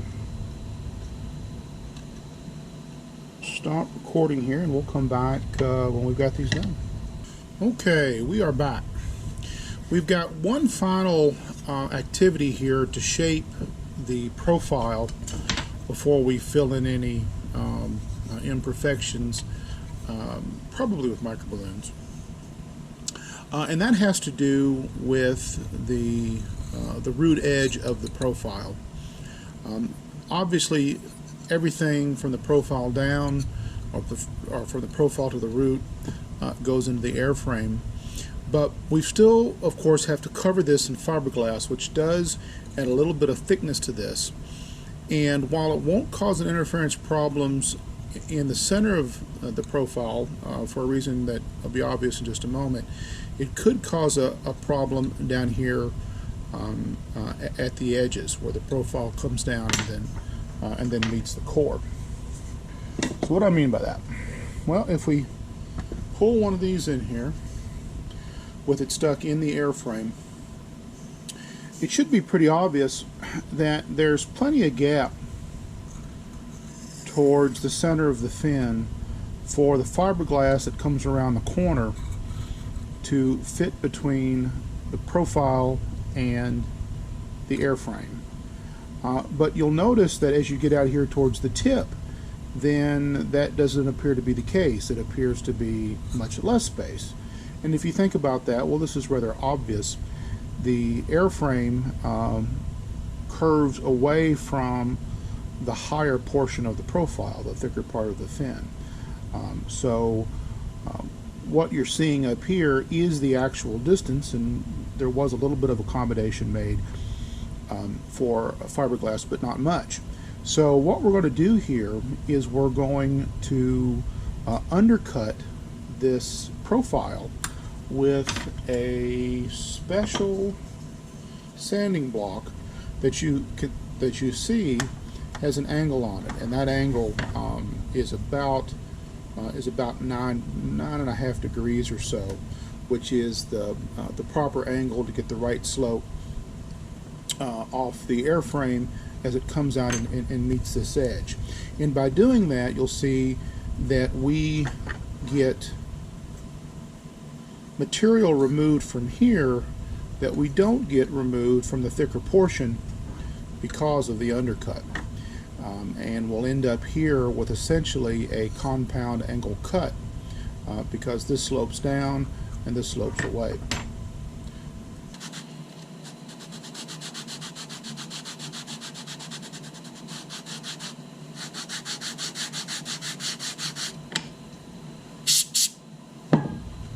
Check it.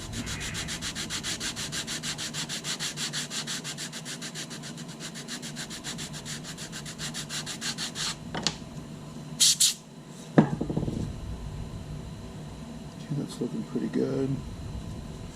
Maybe a little bit more back here. In other words, move our pressure point back here.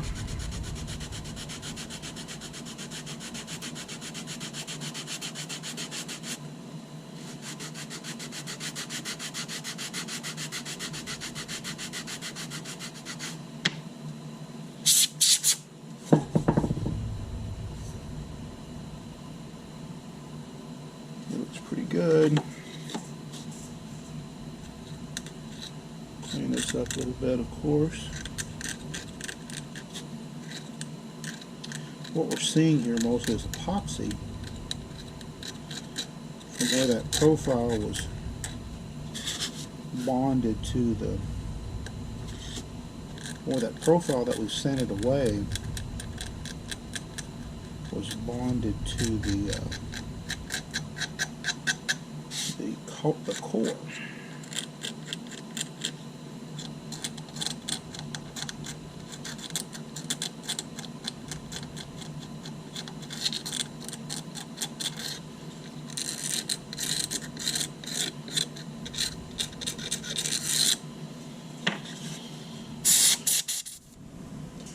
Okay, we're back.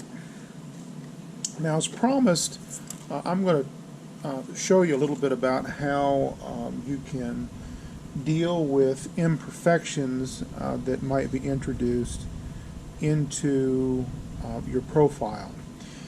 In this case, this particular profile was the worst. And yeah, this particular profile was the worst.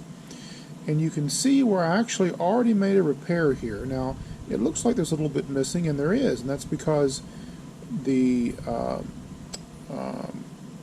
depression or hole or whatever you want to call it has now been filled in with epoxy with micro balloons added. There's been a little bit here too. You can sort of see where that has an outline right there. But this one right here I haven't sanded yet. This was actually the worst one. I've put on really a little bit of excess here, so it's a little bit easier to see. It's going to easily sand off. That won't be a problem. But you might ask, what the heck are microballoons? Microballoons have been around for a long time. They used to come in little cans, if I remember correctly. Now it's sort of a little, I say squeeze bottle. It's really nothing you got to squeeze. When you go to dispense them, it's a matter of, see here, sort of tapping it out. You can see it start to go in. Okay. Now, it's not that like this stuff will float around in the air, but these are glass balls. That's what they are. It forms a little bit of powder. And what you would then do is you take epoxy. Here's a 5-minute epoxy that I used. And you'd squeeze a big bead of epoxy, of hardener, and then rosin. And then this stuff is supposed to be used at about 3 to 1. I sort of just do it by eye, sometimes as high as 2 to 1 in an application like this where I don't really require any strength structurally to the epoxy. It just acts as a filler. And then it'll look something like this. You know, here is some of the 5-minute. And you know, the stuff is, whoop, it's hard, but because it has the micro balloons in it, it's also pretty brittle, which is fine for this application. You know, don't be making any fillets out of this. If you want to do fillets, I would look at rock epoxy or something like that. So anyway, that's how that gets done. We'll save these. A little jar of this stuff will probably last you forever. I probably had some left when I was a kid. That's how old this stuff is. But you know, no way I'd ever find it. Probably still in my father's basement somewhere.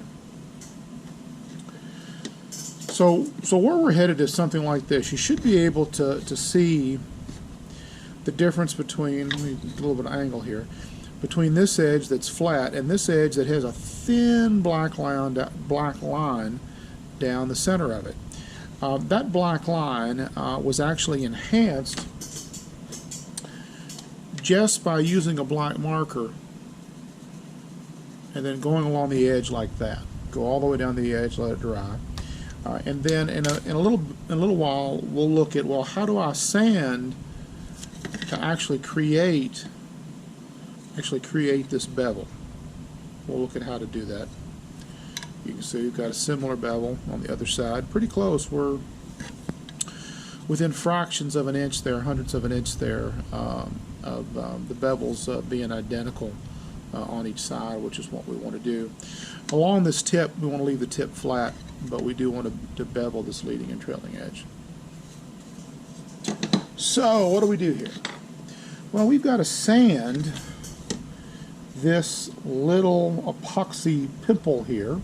because there's a hole or a small gouge in the tip, off without damaging the rest of the fin. And one of the easiest way to do that is just by using a piece of tape.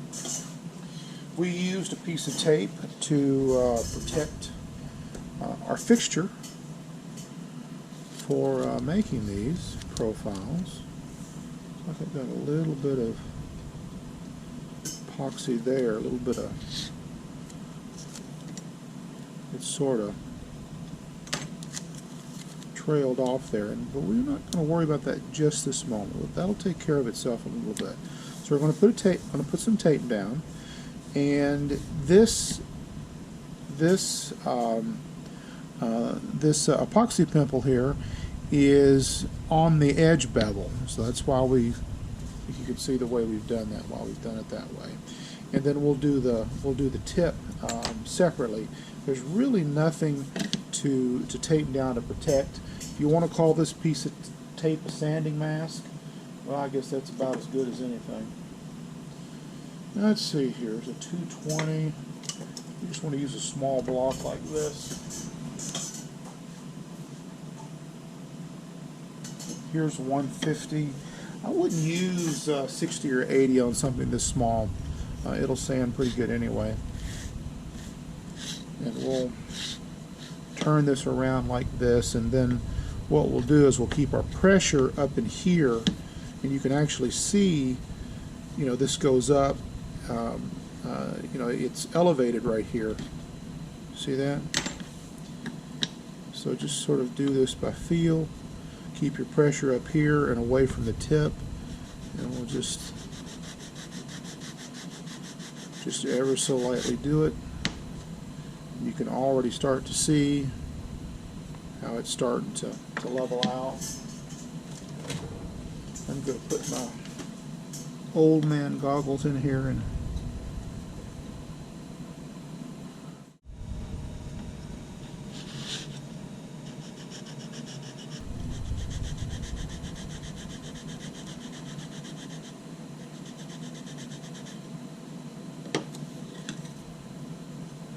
see, we're looking pretty good there. Try this at a different angle here. Yeah, that's actually a little bit more comfortable, and I think gives me more control. Now this tape is pretty thin, but it's not going to take me completely down to where I need to be.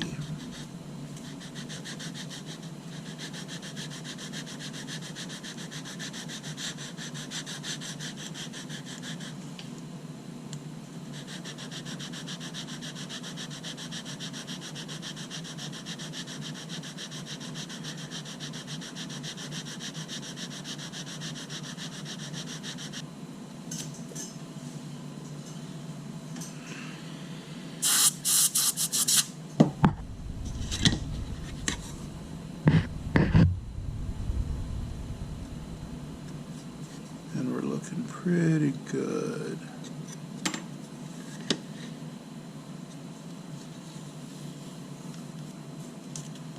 We'll move our tape back a little bit now so we can deal with this hair. Again, make sure you keep your pressure on the tape. So the tape not only protects your foam, it helps to level the job. Stay away from this edge. We don't need to sand there anyway.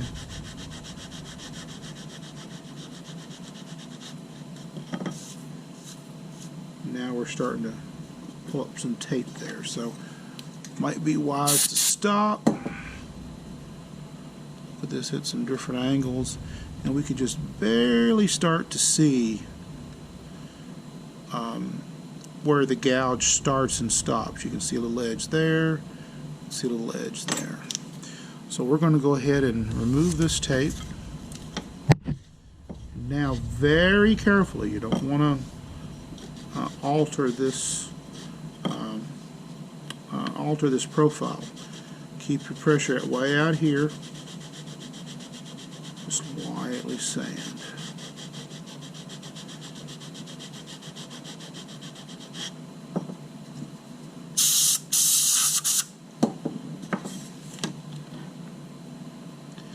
Now you can really see where we're filling in that gap. See, there's an edge here and an edge here.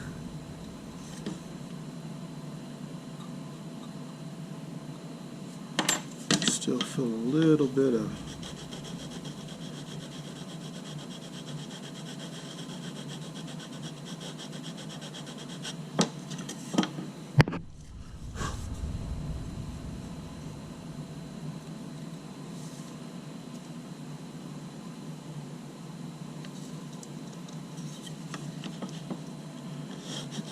little bit more. We don't want to.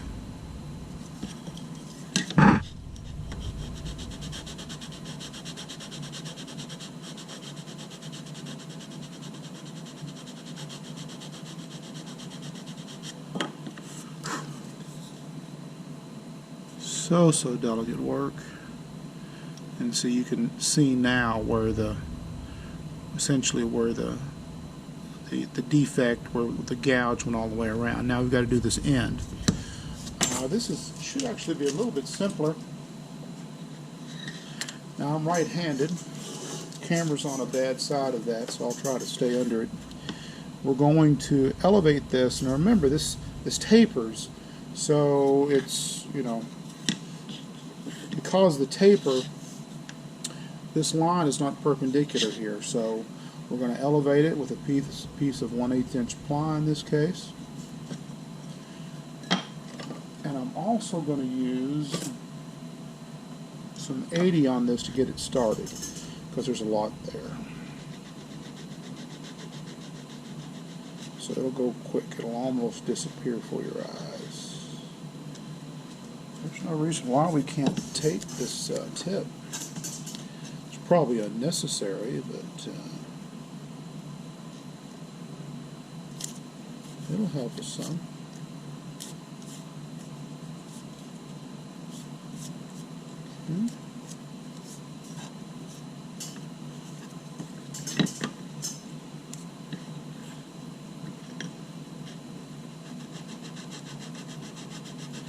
Now with this 80 grit, you could still quickly tear through the tape, so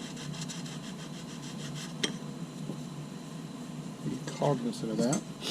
Now I'm going to switch over here to a 150, and now I'm going to apply pressure up in here because I've got the tape to protect the surface. You can see I'm making the mark right there.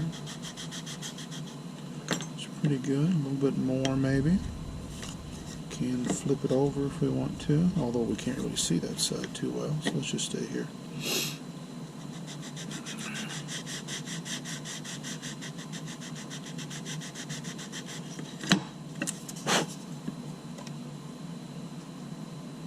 Yeah, looking pretty good. Still feel a little bit of bump there. May simply be what's left because of the tape.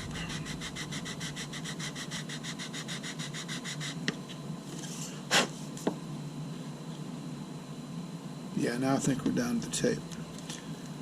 The tape thickness, you might say. We'll remove our tape. Another reason why I like the heavier Elastofoam, you don't have to be as careful with it as you might a lighter foam. Okay, now we still see the little outline there, and we want to get rid of that. So we're going to say 150. I think I'm going to go on to... Yeah, I've got some 220 right here. You've seen me use a lot of sanding blocks, and I've got some sanding blocks I did in college and high school, and that's been a long time. I use them quite a bit. So now we're down to the 220, which really shouldn't sand too much of the what we don't want to sand, and just sand the little off that.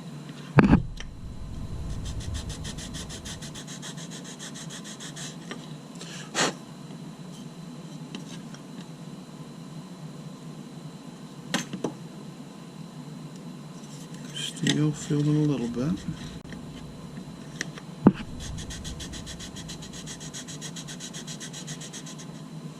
Try to keep your pressure over what you want to remove.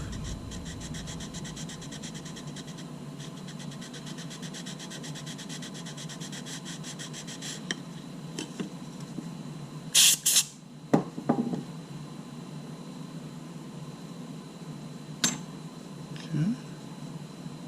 Yeah, you can still see a little bit of that outline. And I think we're sanding maybe a little bit more down here than we are up here. So what I'm going to do is I don't want to drop it that much. I'm going to support the back here a little bit to bring this forward some.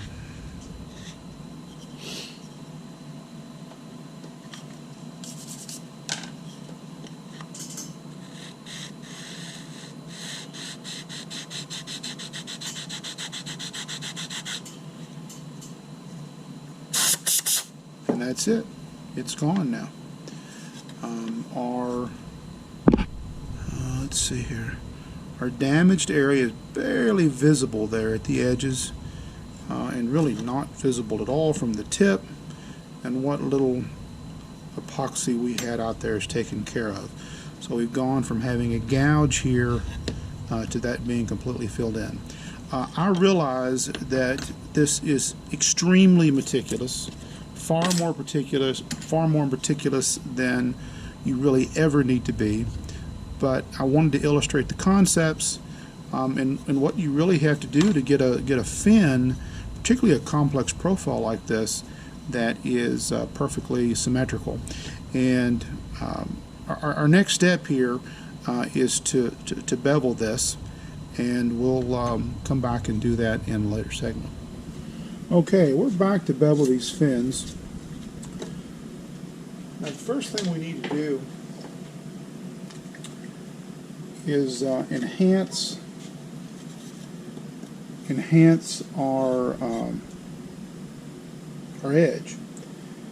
Now, this is black G10 plate in between black carbon fiber layers. In fact, you should be able to, if you look close, you should be able to see the carbon fiber layer right there and right there. If this was G10, it would be, or the green, normal green coloring, natural coloring, it would be very obvious. And you might not even have to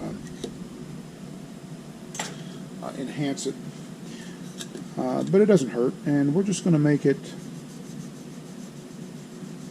more black than you otherwise see it. We'll go on down here.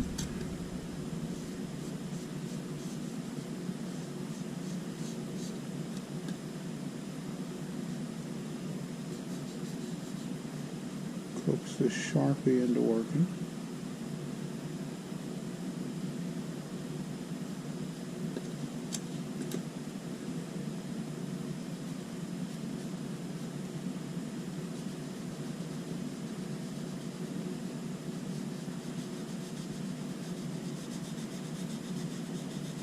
Really, we just more or less need to do the center, because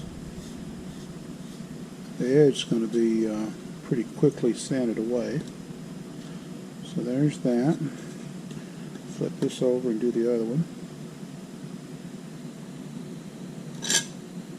Okay. Let it dry for a moment, and we'll come back and start. Okay, here we go. A couple of tips on this. A lot of this is done by feel. But I'm roughly going to hold this at 45 degrees, simply because it sort of feels easiest that way. You could take a steeper angle, or maybe one that was more beveled if you wanted to. That's sort of difficult to do and really unnecessary in this application. Another thing to be careful of is you don't want to round an edge here. And because you're not going to round an edge, you're going to end up spending more time sanding the middle than you may on the ends.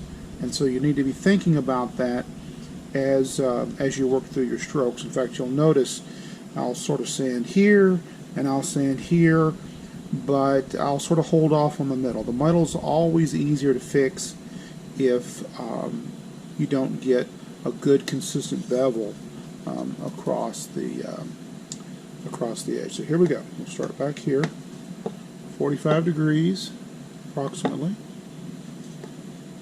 Good support. I'm using some sandpaper to help hold this.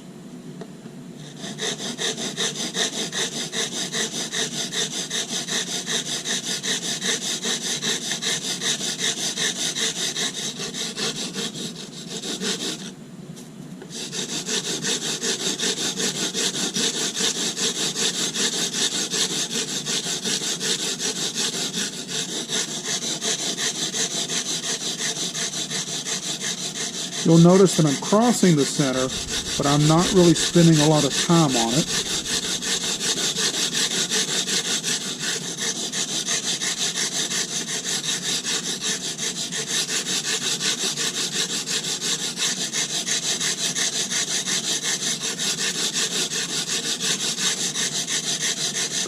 And when you start this, you really want to go ahead and sand enough of the bevel that you can, that you get your angle right when you go back to it.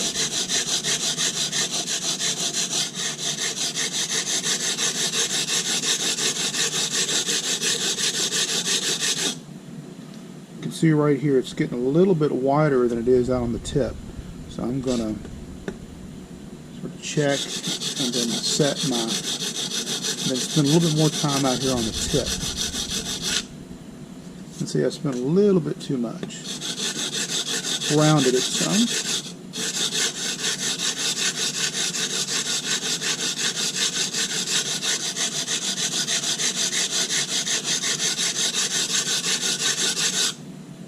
But if I'm careful, I can clean that up.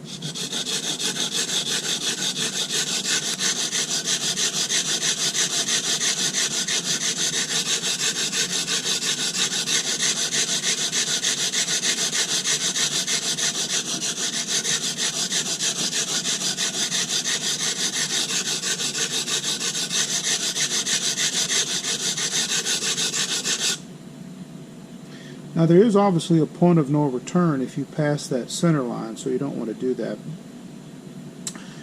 And you can also sort of gauge where you're at by the amount of dust that you build up on the edge of the fin.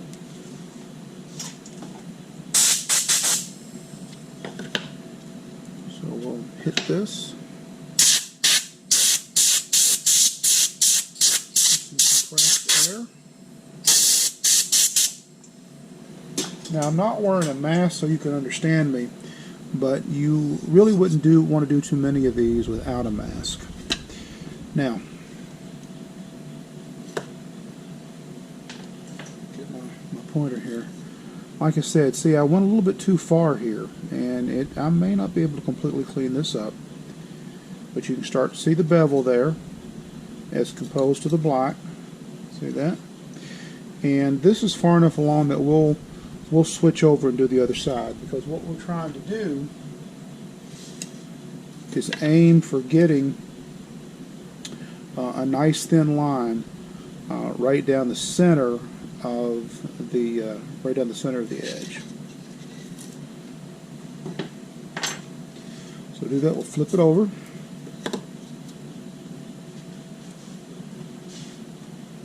And also, one thing that I can see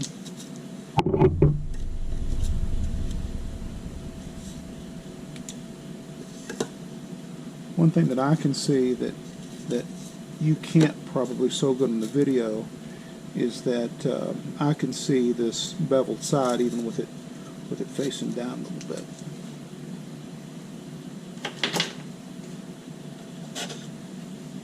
Okay, here we go. At 45 degrees. It's important to get a good start. Here we go.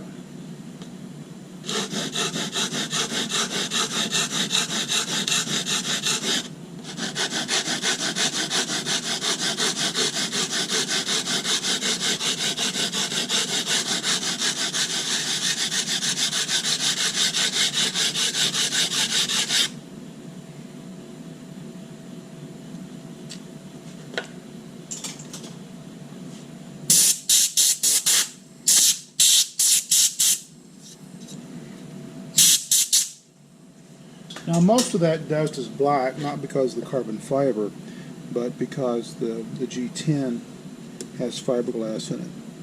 I think you can see that where we took this tip down a little bit too far here. This side we've been sanding on looks quite a bit better, but you can tell just sort of by the difference here. We didn't go as far with the second side that we did with the first one. So we'll reset here. We'll check our angle. Can always check the angle there. It's just sort of a guess.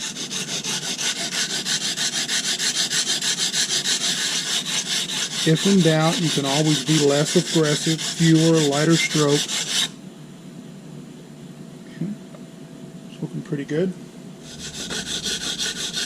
A little bit. Yeah. Let's pull some 80 here. Just a little. Keep my sanding highly localized. Check my angle.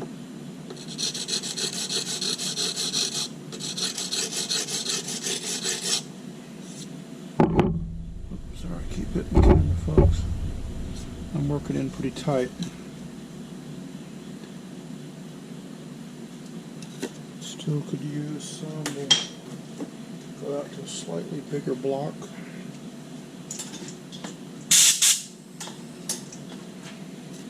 We're right in there.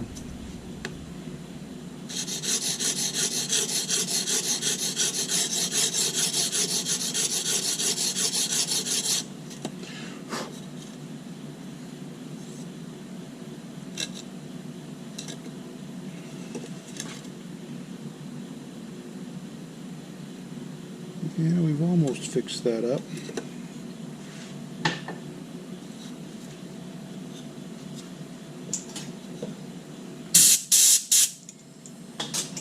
This, of course, goes a little bit quicker if you spend less time talking about it.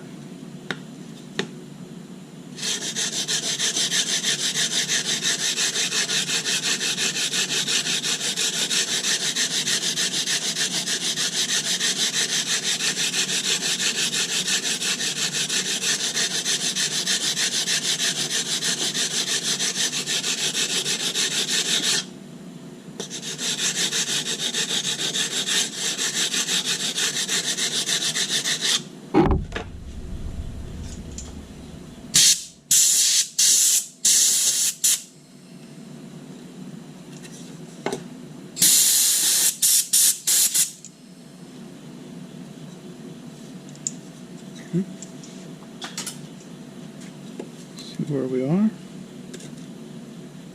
Pretty good. I think we'll swap back to the other side here. Again, set our angle.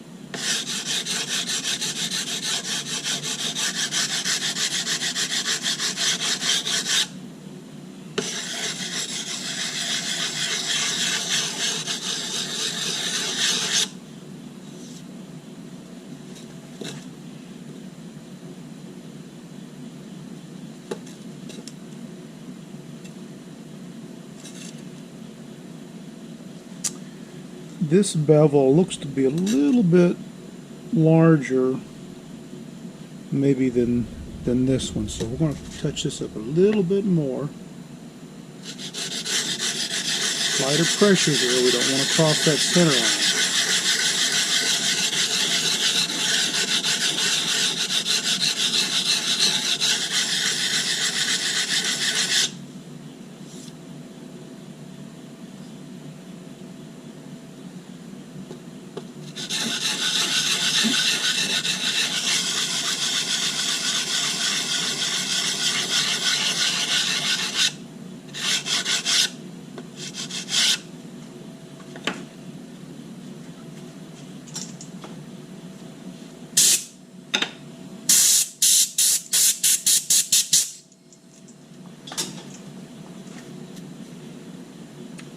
That's pretty good. I think might have a little bit on the tip. I'm not sure which way to go though. Probably this side.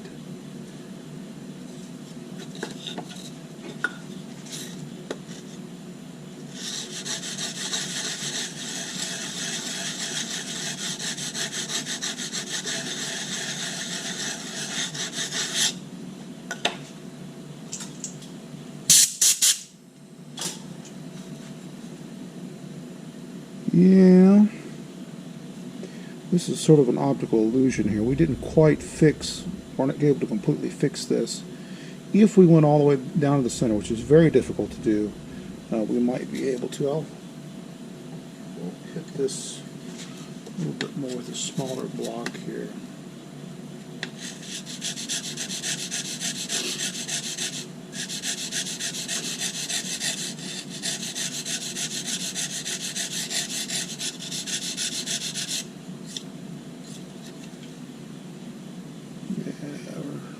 A little bit better.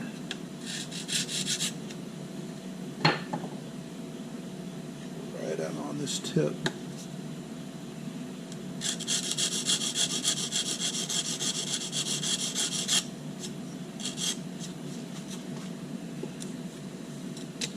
Yeah, I think we're there. I think we'll stop there.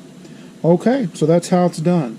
We'll do this other side, finish up this fin, and we will be done. Okay, we are back for the fun part.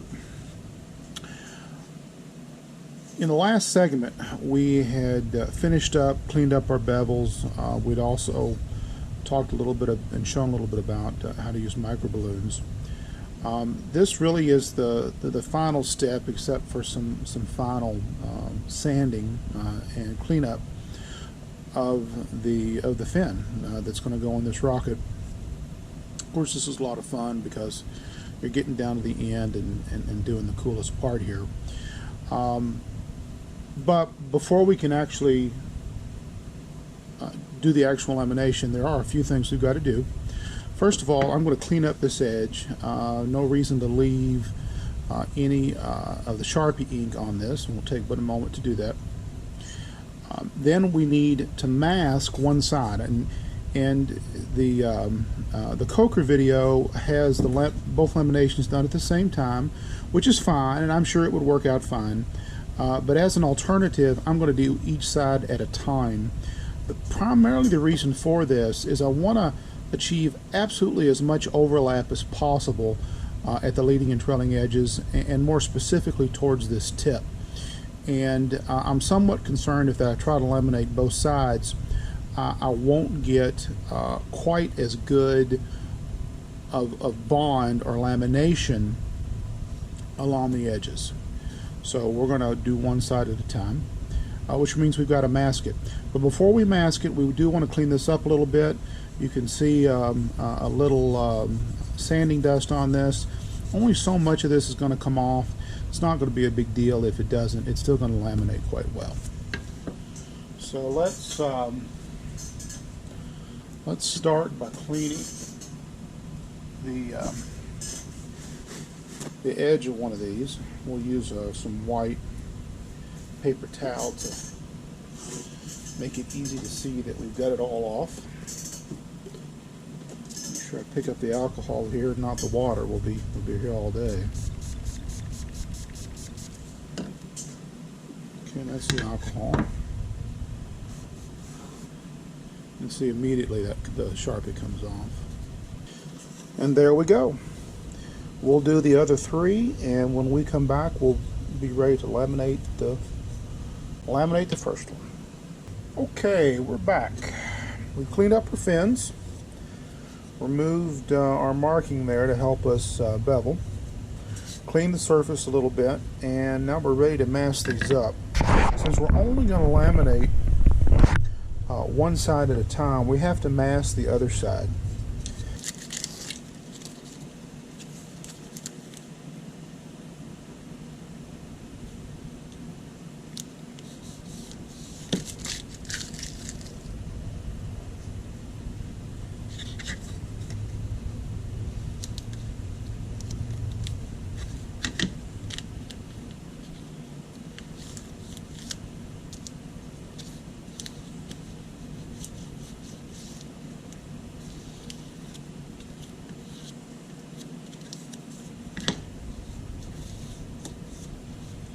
Doesn't have to be neat. We just want to keep the epoxy off of it.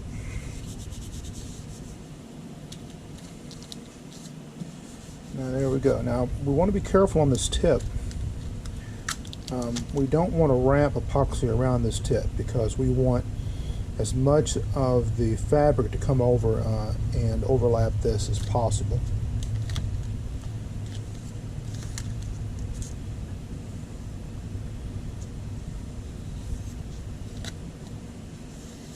That to hit our bevel. Do the same thing here.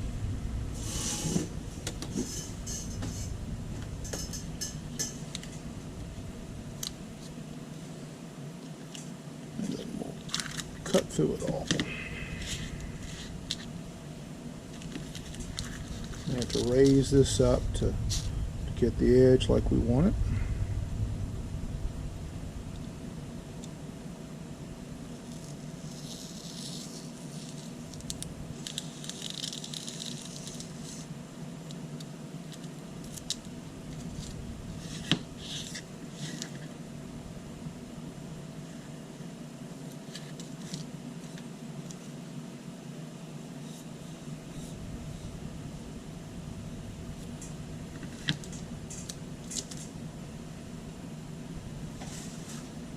Block to rest this on.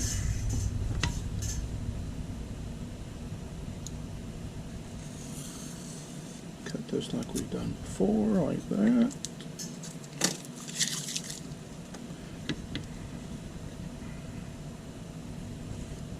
That.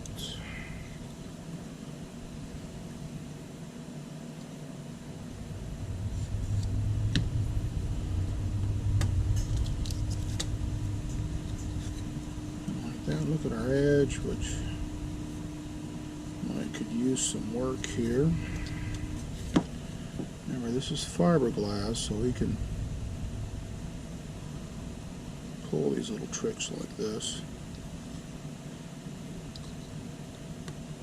If this was plywood or balsa, then of course not so much. We may clean that up, but you get the idea. And then remember, we don't want to get any epoxy on the root tab, but we still want to leave this corner clear because we want the epoxy to come around on it, or the fabric to come with the epoxy to come around on it. So we'll just almost made that too short.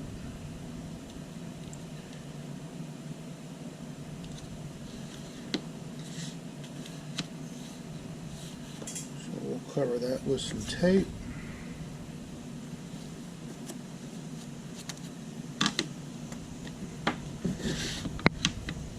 Use our board to raise that up again.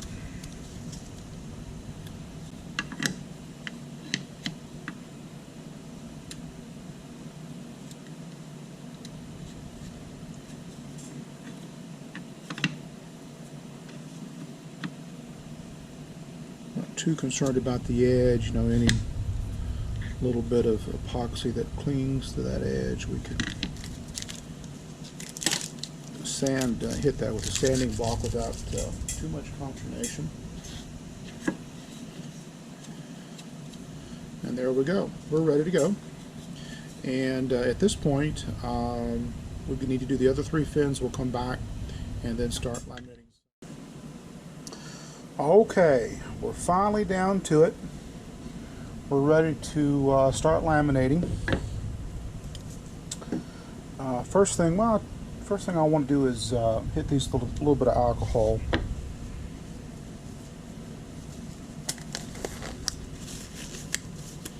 Now we are going to try these just one at a time. I've actually taped them up in a couple of different ways to experiment a little bit, but either way should be fine.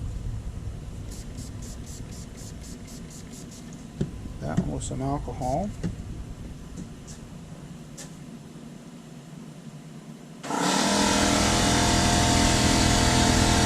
Turn on our air compressor, we're going to need it.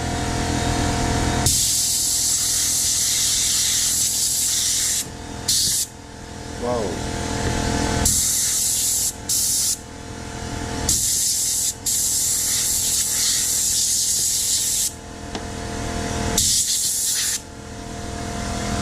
One.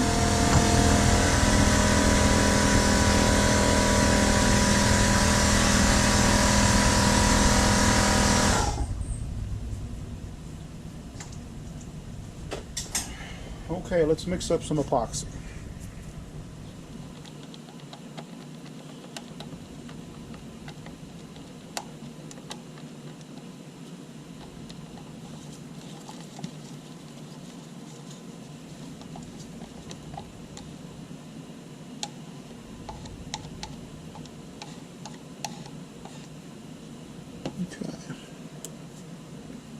Okay, we've got a brush here. Time to do the thing.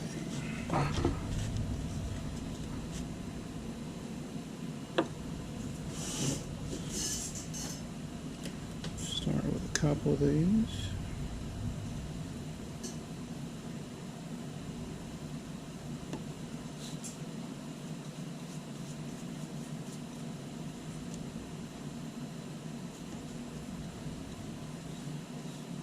It's important we get these edges good.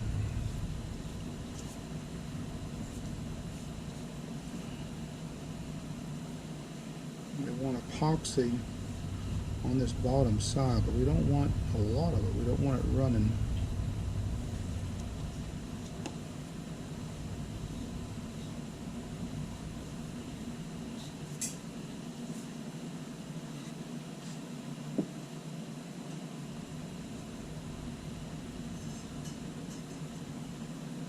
You guys can see that. We do want some on this tip. Again, not a lot.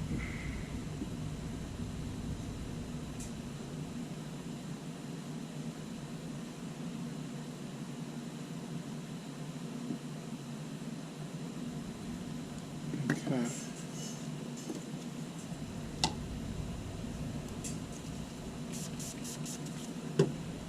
Stay neat here. Take this one, set it aside. And then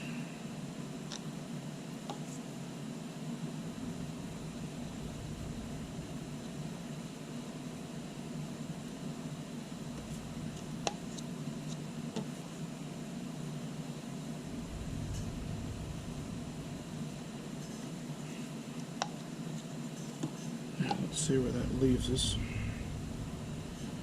Catch some reflections here. Looks pretty good. Looks pretty good.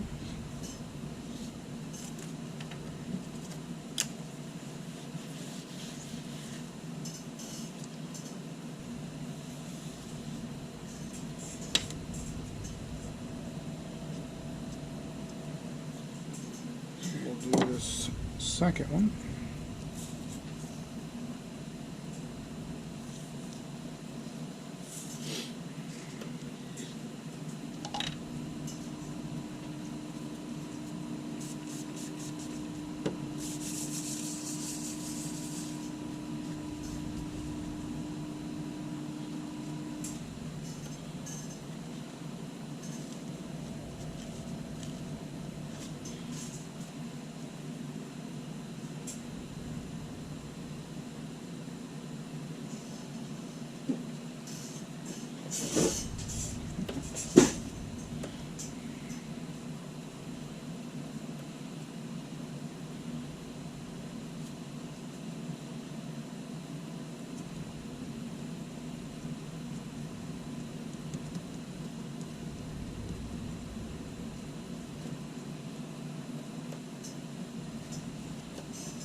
Now I'm just using very light strokes here. I don't want to move the fiberglass around a lot.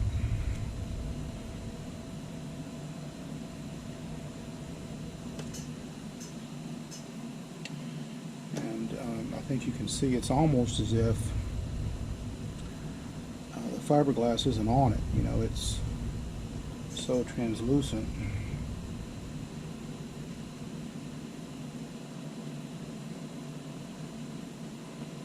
Make sure I get that edge good, because that's where I'd like to see a little bit of overlap on that corner. Okay. We've probably got enough for another one of these. But we'll stop here and bag these up and come back in a few minutes. Okay, it is hot today, or hotter, so we'll try to do this with the fan noise on. I'll try to speak up so you can hear me. If it gets too bad, we'll just have to do it without the fan. We finished vacuuming our fins. We've now got 4 nicely vacuumed, and they've maintained the vacuum, which is always good. We also baked these a little bit. I've got behind me set up sort of a little makeshift oven that raises the temperature, I don't know, 20 degrees or so. It'll get around between 90 and 100 degrees depending on the outdoor temperature. And so we're ready to open the first one of these.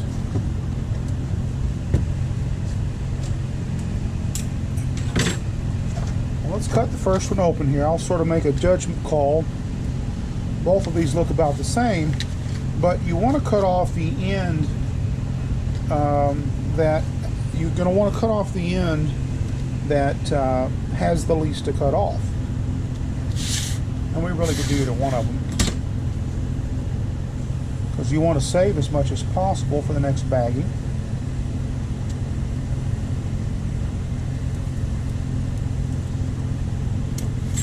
There you go, and you should see this. There we go.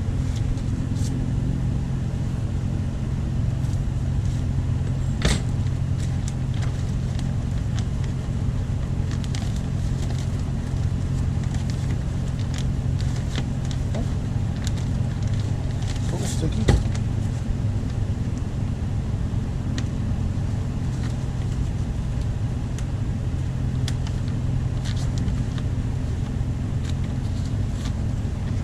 A lot sticky.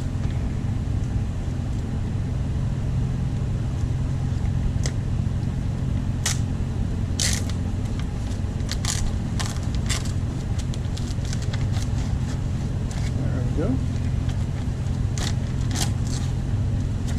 This out. Set this aside for next time.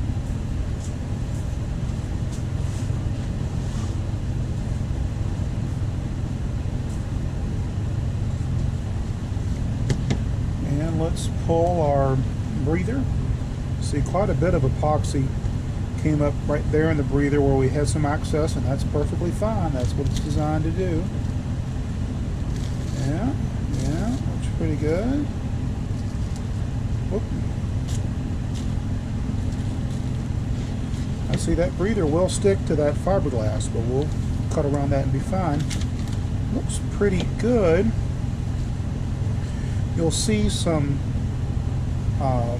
variation in this as it relates to the breather and the plastic, and that's actually not that unusual.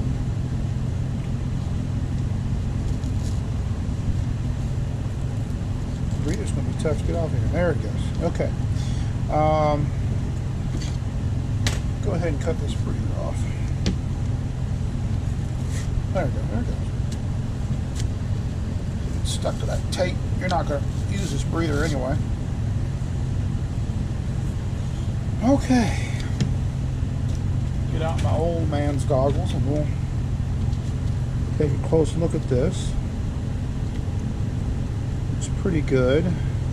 Appears to be a little bit of a pattern in that, but I don't think that's really lack of epoxy. Plenty of epoxy out here on the edges.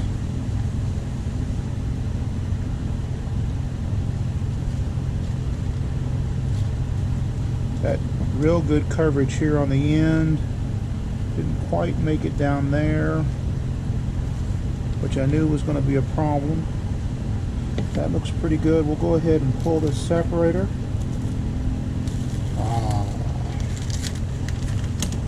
There's maybe a little bit of hair. Brush hair got into it there, but that's not actually underneath. That's just a deform from the, just I hope it's not underneath. But no, that looks really good. We've got a little pattern there in the breather, and yeah, it looks real good. Got a little extra epoxy there, but you'll see how this fiberglass came over here and stretched, and that's what I wanted to accomplish by doing these in two halves.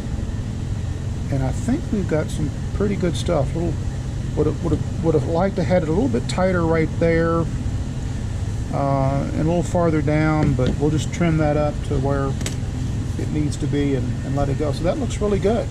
We'll do these other three and come back. Okay, we're back. We've pulled them out of the bags, pulled the breather and release paper off. And you can see where we've got a couple places where we have some fold. Unfortunately, I just think it's unavoidable with that type of tip. Otherwise, we look good. We might have a little bit of actual epoxy that we'll have to maybe sand off of this. It's pretty much cured. Remember, we baked these, so I think we're probably beyond the what you might call the leather stage. So the next step here is just to carefully trim this off. I mean, again, this is fiberglass, so we shouldn't really be able to cut it with a knife by accident. But I guess if you were really heavy-handed, you could damage something, and we'll just avoid doing that. Knock on wood. So let's start with this first one. See what the easy. Let's start with something that's a little bit.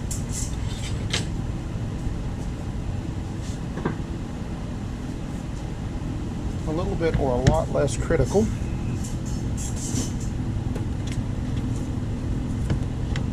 Let's trim some of this root off here. This does dull a knife quick. That's why these Olfa snap-offs are so great. Okay, looks pretty good right there.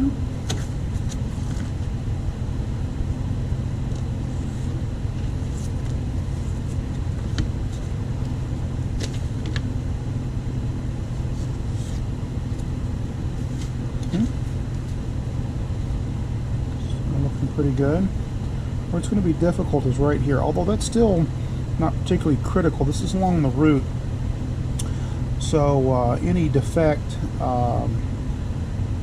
is going to be encased in a fillet, a root edge fillet. So let's see what we got here.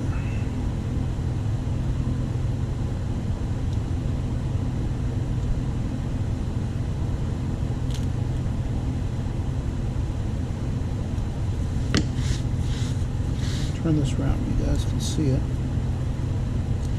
I say the bond stops about right there. This is just going to be loose glass that happens to be impregnated with epoxy. Yeah, this looks pretty good. We'll get that up. We'll get that off after we take the edge off. Let's look and see what we've got up here. Might be best to do this from that side as opposed to this side.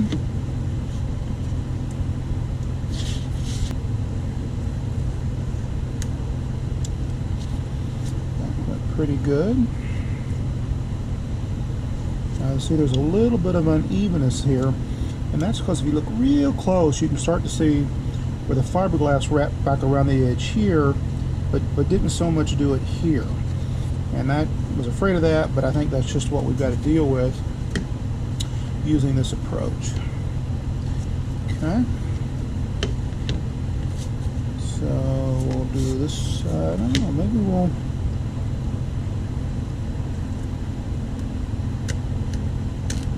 I think that looks pretty good that way.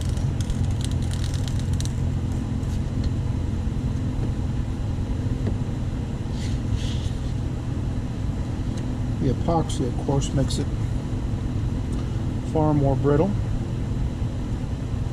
I think we can carve this off like we're... Now you see we've got a little bit of void right there that we may end up filling with a little bit of epoxy, maybe go back to the micro balloons again, just because we'd rather not expose the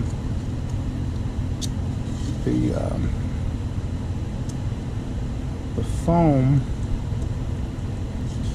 Okay, so that gets that off. So let's see what we can do here.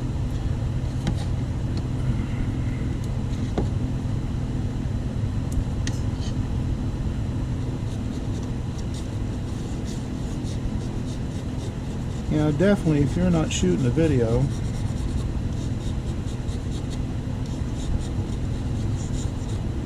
or a mask to do this.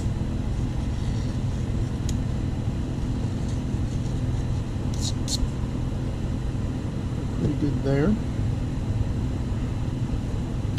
Do the same thing here.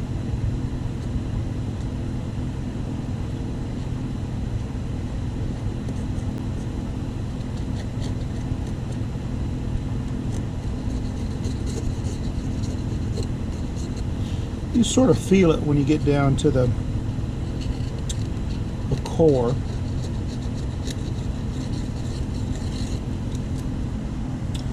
Okay, we've removed all our tape and done some rough trimming here. Tape's gone from this side. It's sort of hard to tell which is the fiberglass side unless you catch it in the light. This is the fiberglass side. Of course, it's really sounds the same, but trust me, this is the fiberglass side. If you can't see the pattern from the release paper, you can certainly see the edge of it here, where we got a pretty good overlap here, and there's a little bit of lip here, and yeah, you could clean this up a little bit more at each end, but in this case, I think we're just going to leave it because remember we made accommodations. We made accommodations for a little bit of extra thickness here. In fact, really more than we're going to need. And when we go to glue these up, there'll be copious amounts of glue placed along this root edge and then down the root tab. And so when this all goes together, all of this will have plenty of epoxy on it. A little bit right there. We don't want any loose fiberglass. We may hit that with a sanding block, and we're certainly going to use a sanding block around these edges, okay, to clean those up and get those ready. But that'll be easy. That epoxy will come off easy compared to the fiberglass. Same here. We'll want to clean this up and hopefully get a fold down across this. And coverage, you can sort of see the difference right here compared to here, like we got on this first side, and actually produce a pretty hard tip. So we'll do the rest of these, and we will come back if there's anything extra special to show, and go from there. Okay, decided to come back here on this second fin because I don't think we showed removing the backside tape, and there's really nothing to it. Just remove it by layer here. Last on, first off.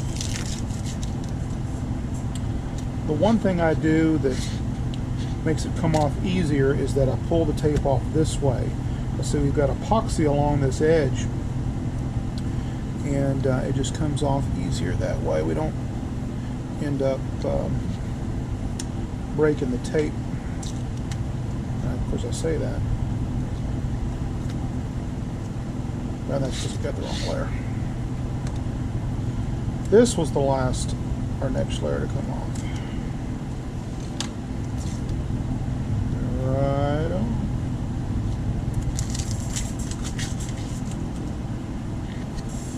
On this one, we've got a good clean edge there that will take nicely to the second layer. A little bit of Probably can't see it, but a little bit of roughness there will touch with the sanding block, and that'll be taken care of. Gonna have a little more right here, but not a lot.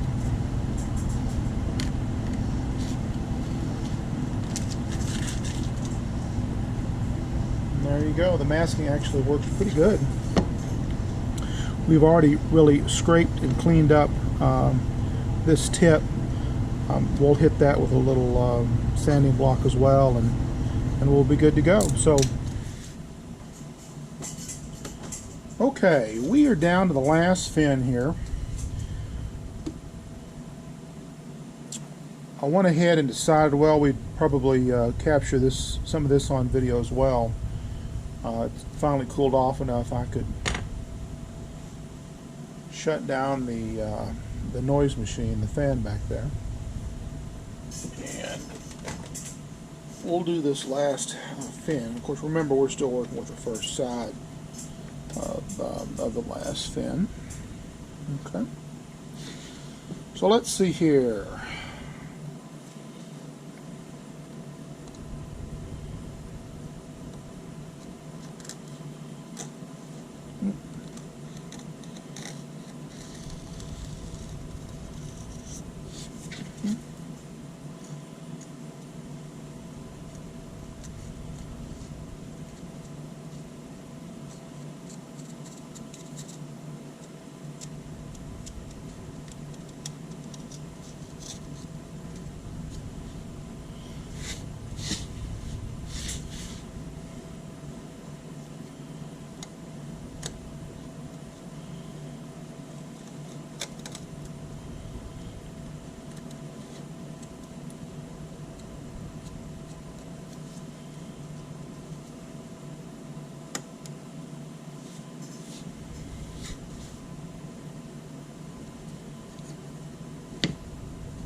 Now remember, this this root of course won't be exposed, and we've accommodated a little bit of additional thickness.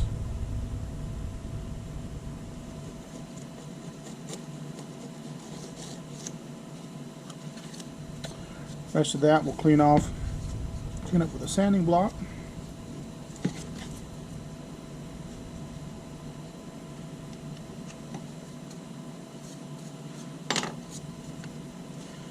And then we'll do this back.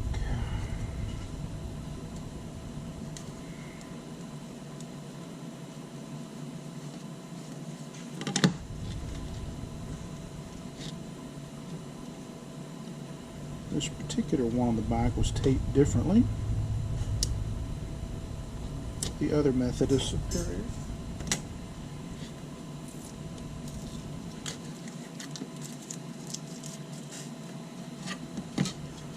Okie dokie, I think that's most of it.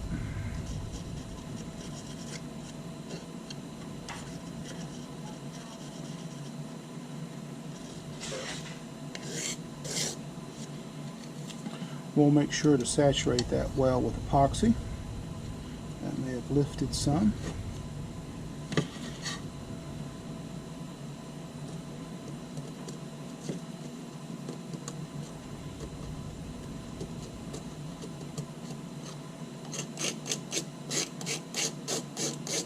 Clean this up.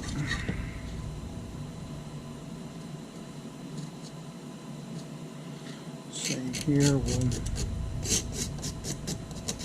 hit that corner with some epoxy.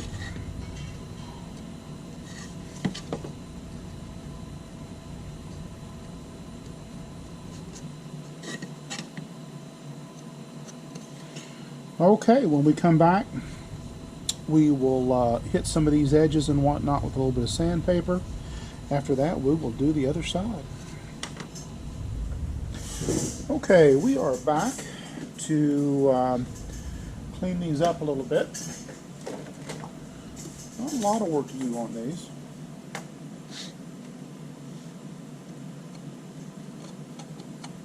Basically, touch some points with sanding block. This one's actually in really good shape.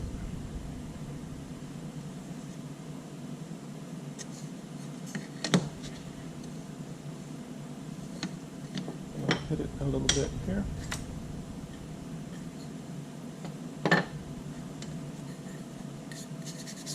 Just using some 150.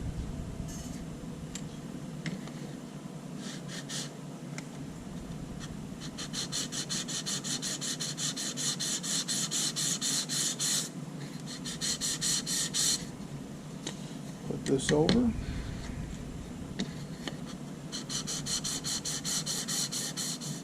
The root already looks pretty good, but we will, and we have this special little bevel block we can use. It's beveled.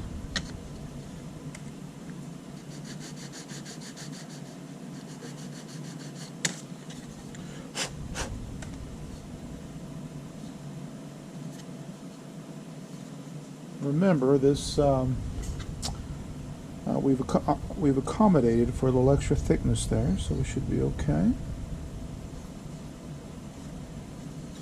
And then we'll work on this tip a little bit. It's cleaned up pretty good as it is.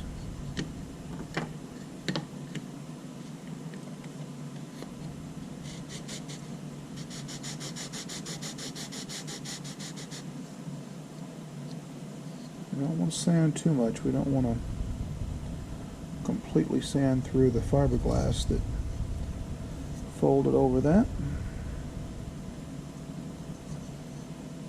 Okay.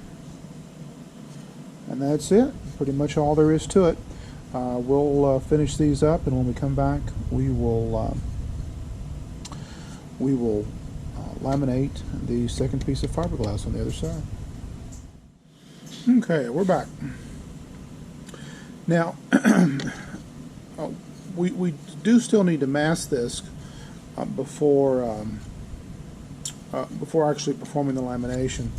And one of the things I'm going to do in particular is clean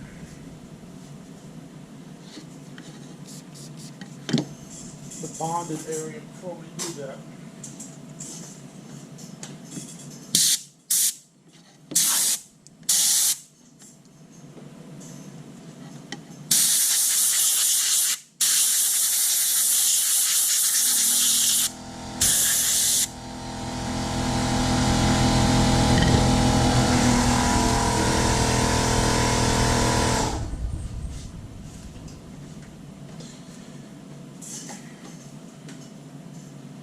We'll allow these to make sure they evaporate good.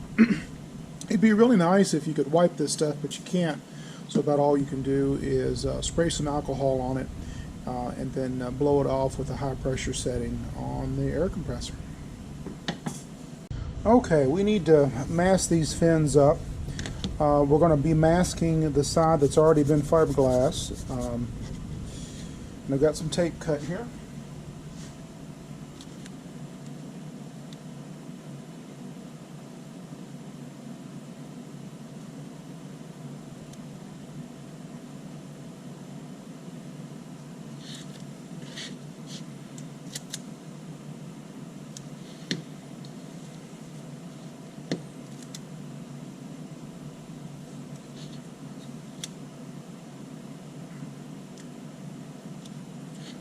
Piece needs to be a little longer. Kind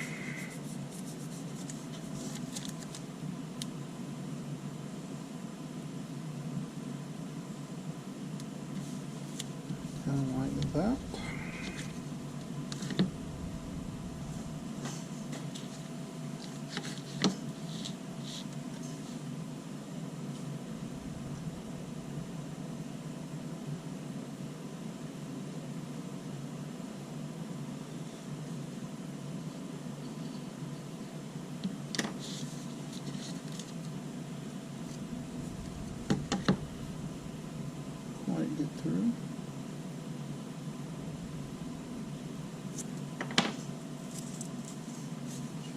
corners, edges. Okay, then we'll do this.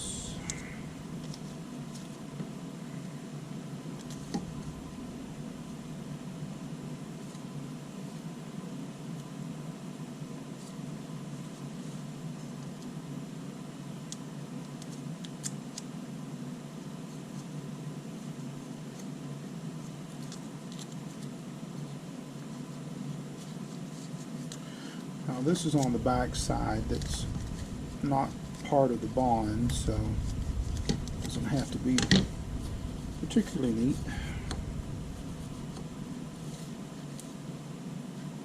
Then we'll,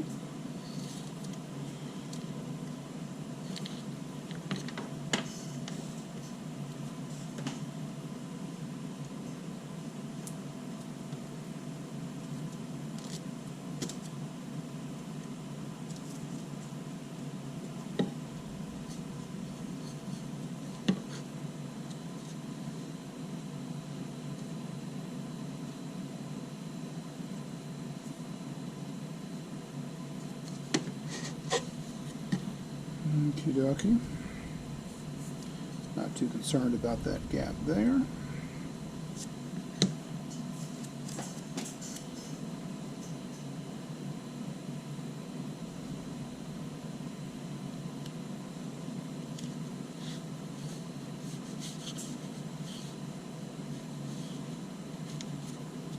Okay.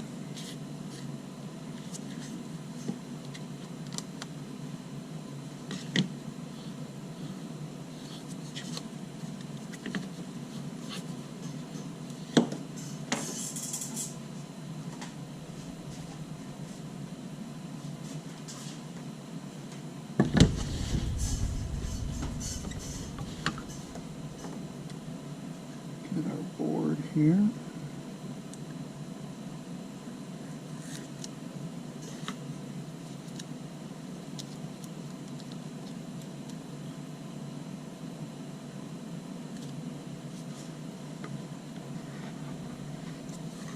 Made that a little longer, I guess.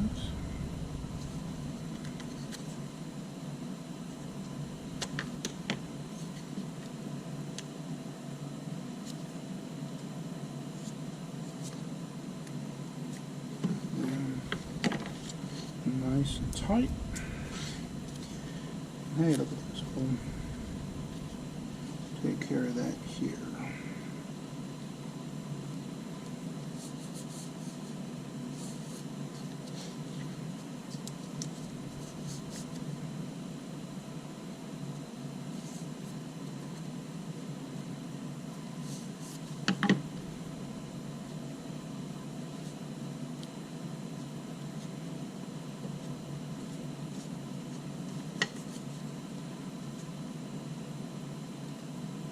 I do want to be careful about that, though. I don't want to get anything up here where it could interfere with it. So we'll trim that in this case.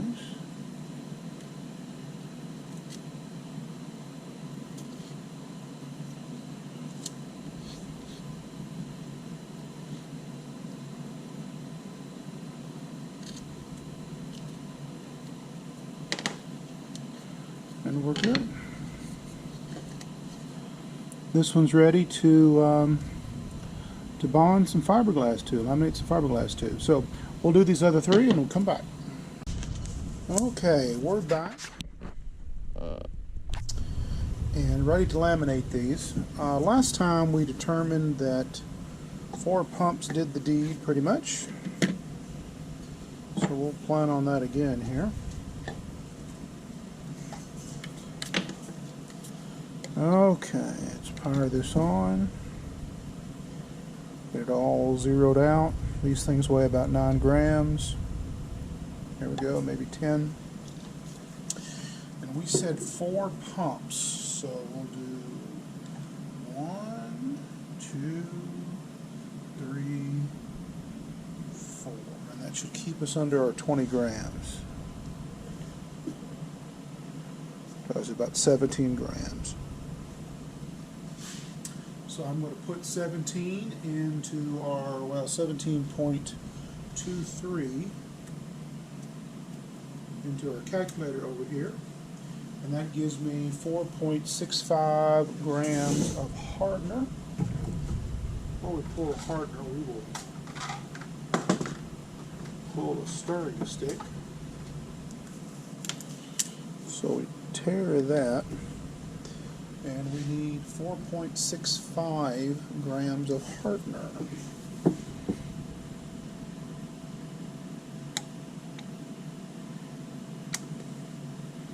There's 2. There's probably almost 3. And I said what? 4.65.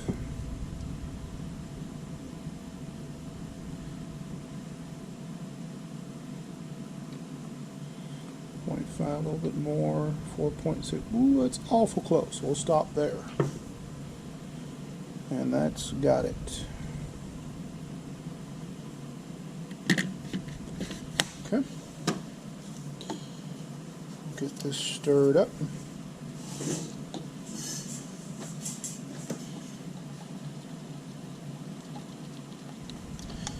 Okay, here we go.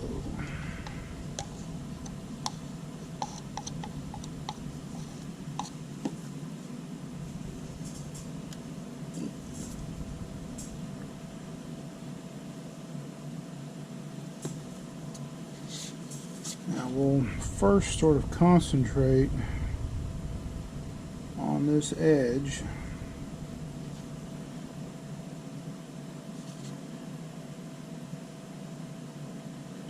Make sure we get coverage there.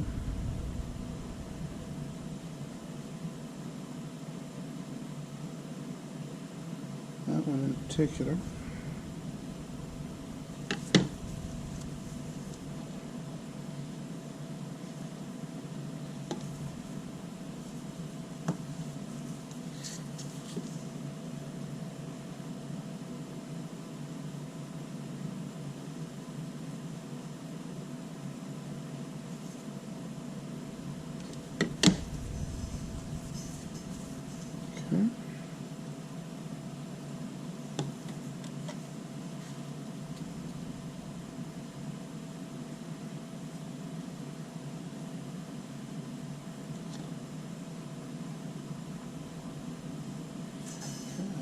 Good.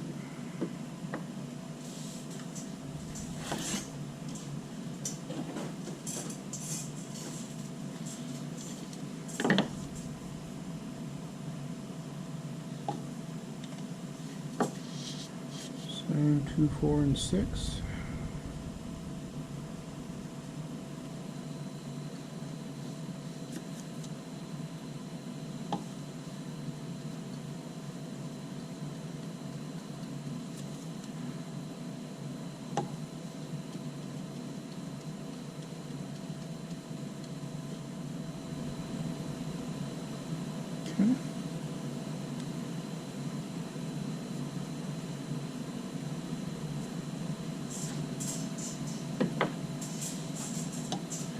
We'll do these other 2 and come back.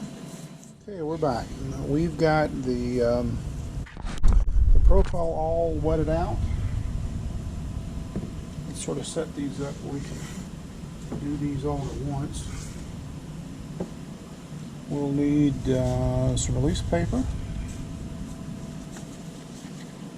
Actually, I guess we need some fiberglass first, don't we? Oh, man.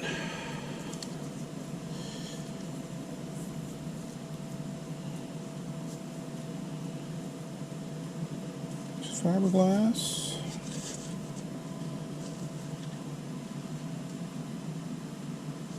Use fiberglass.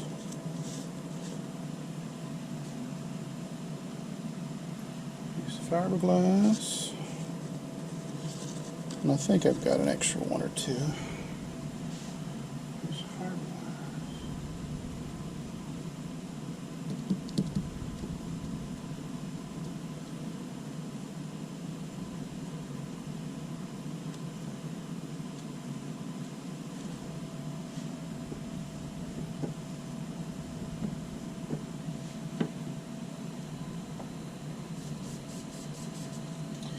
if you let these set a moment, it goes ahead and wicks that fiberglass, it goes ahead and wicks that epoxy right up into your cloth.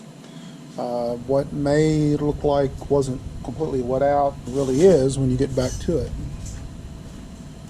And so that will save you some time and an extra epoxy.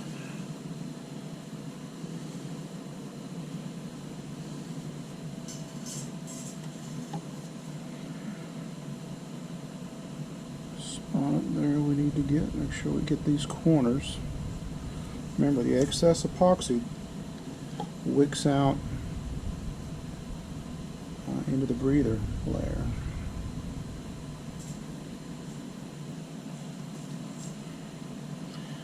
Now we don't really want to press this down up here because it will distort the surface, which is more important. But we do want to saturate this goodly, because the vacuum will suck that down, and we wanted to have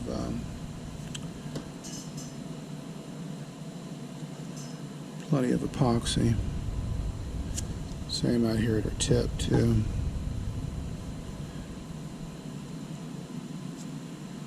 Good lighting, reflection plays an important role in all of this. Okay, release paper.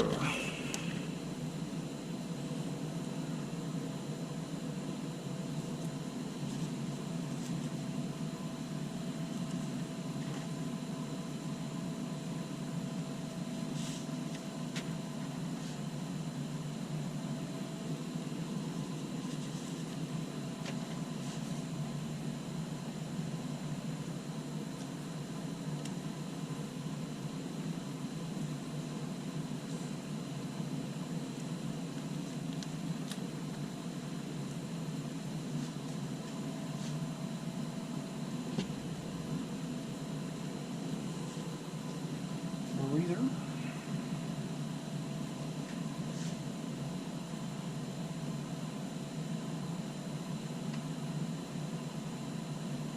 There we go. Now we need to start vacuum sealing here.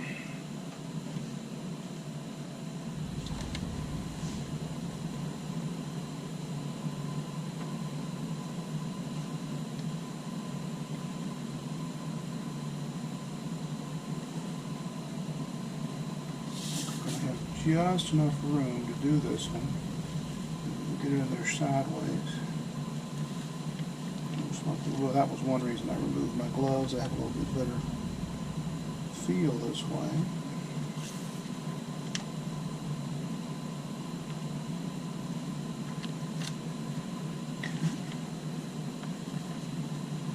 Peek at this. I think we're still good in shape. We'll sucker down.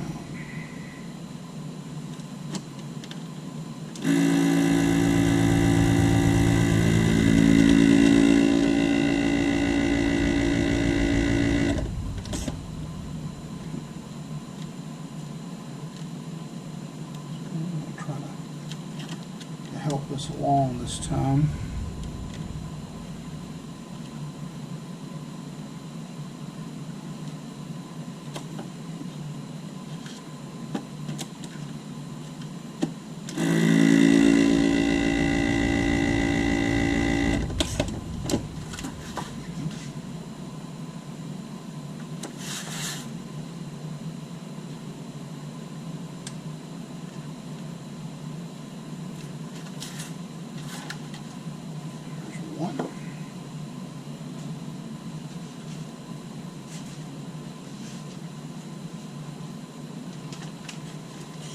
We'll do these others and come back.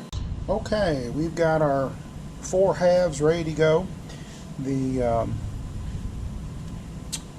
only thing we've got to do now is let the epoxy gel, is what they say. I guess that means not flow.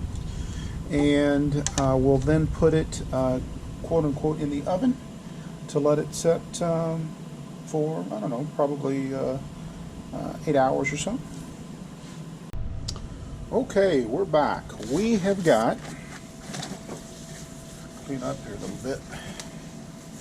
We have got 4 fins that at this point, except for a little cleanup, should be done as soon as we get them out of the bag. We've still got good vacuum all of these, which goes to the dependability of the FoodSaver vacuum approach.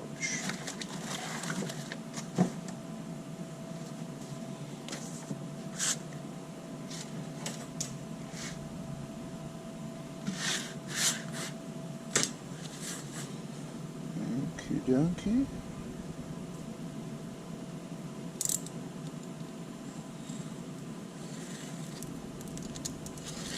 And there that goes.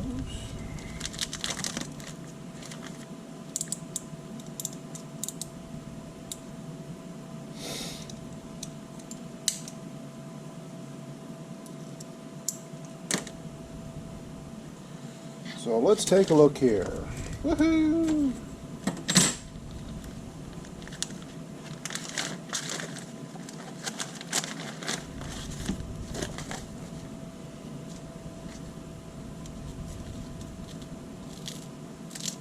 Breather. I think we got more epoxy on this time, which is what we wanted.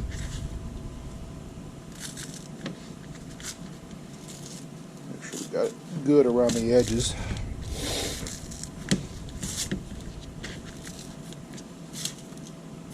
Breather's off. Almost off.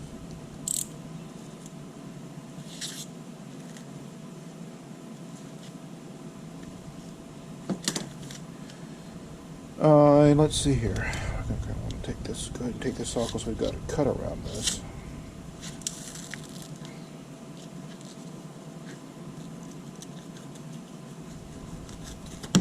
Okay. Separator. Now I do typically sort of inspect these things, give them the once over. Gosh, there's where some of it stuck to the separator, the breather. But that looks pretty good. Let's go ahead and take this off. Woohoo!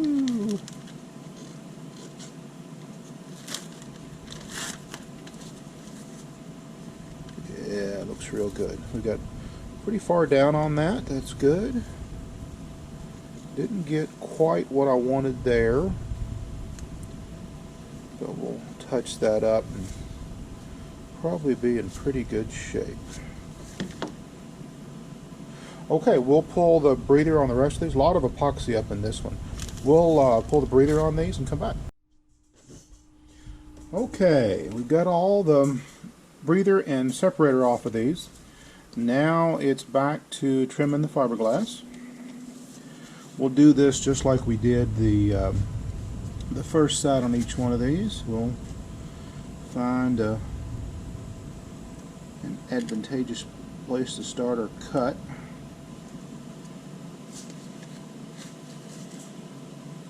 There we go.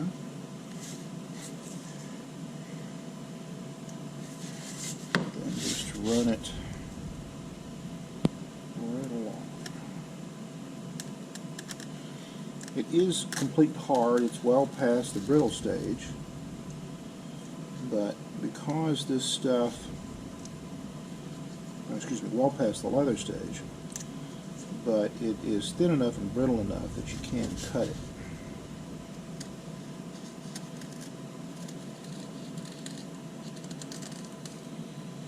Of course, again, because this is fiberglass and not fiberglass cord, and not like a balsa or wood core, then we can use this exacto the way we're using it.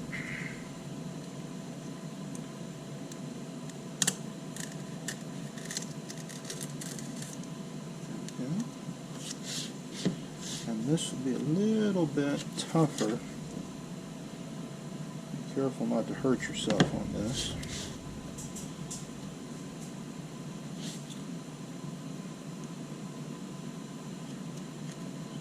Goes ahead and lifts on up.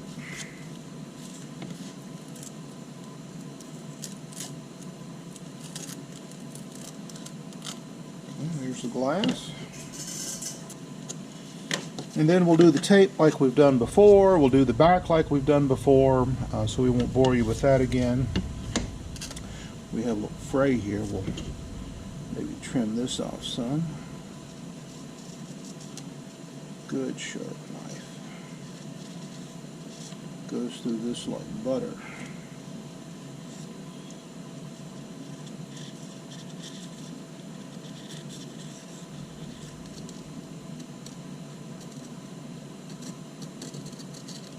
Okay. Pretty good. Pretty solid feel to it. Okay, that looks pretty good. Like I said, we'll take the rest of the mask off and come back. Okay, we're back. We have completed we of course completed the removal of the fiberglass, and now we're ready to do some little sanding like we did before. We won't review that. The same principles still apply. You know, you want to clean up the edges and whatnot to prepare it for paint. We may actually also do a little bit of touch-up with epoxy to take care of little areas like this that for some reason had a little bit of separation or didn't get good saturation for some reason. A little bit of epoxy will take care of that. Okay, we are back.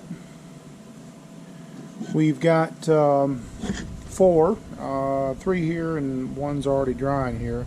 We've got 4 fins that have all been sanded and cleaned up. Our last step before we do any primer or anything like that is to make sure that we've got every little itsy bitsy spot on here saturated, and it turns out that that's pretty easy to do. Basically, we just look for light spots in the surface of the lamination, and then just sort of paint them with a little bit of epoxy. This is the same epoxy we use to do our lamination, and because it's got a rather long pot life, we've got about an hour here to work with this. So we'll start with this fin here. You'll see that there's some spots here, certainly some spots along the edge where it might benefit. So we'll start with the field first, I think, on this fin. Right there, a little right there. You don't have to be really neat about this. No sense getting a big glob on here. But you'll see why in just a moment. I'll have to admit, some of this is sort of for looks, but it never hurts to have a little layer of epoxy on anything like this.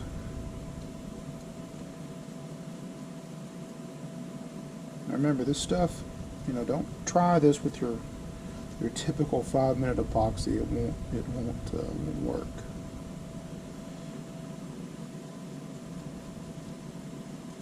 There was a spot, and well, actually that one doesn't. The little spot where it was didn't look pretty. Flip this around. Make sure we get this edge. Just give you a nice glossy edge. Not so much worried about the root down here. You know, if you got a real bad spot, you might check it. But remember, all this is going to be under filled anyway. Okay. And then here across the top, you'll really see a difference here. This has been blown out. This is really dust in here. This is just where the fiberglass wasn't quite saturated like we would like it to be. And this will help. Won't completely address the problem, but it will help some.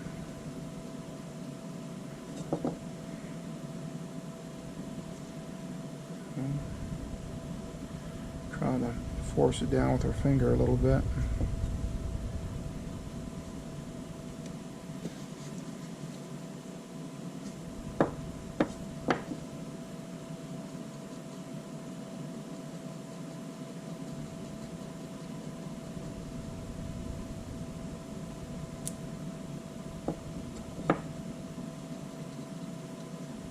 And you should be able to see a dramatic difference. For instance, here's one we haven't done yet compared to that one. Okie dokie.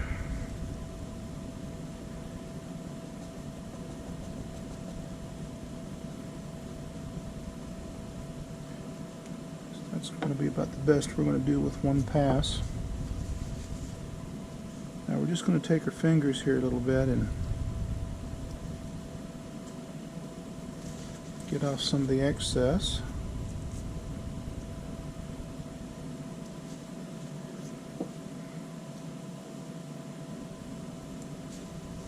Okay, looking good.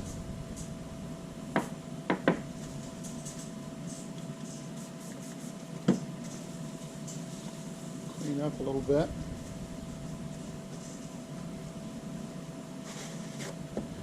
Believe it or not, we're going to come right in and wipe it back off, or at least wipe back off most of it.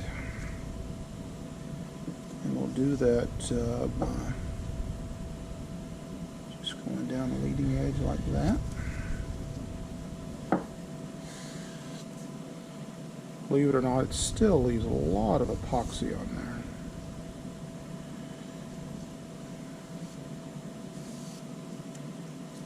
At least for the purpose we want. Get off there.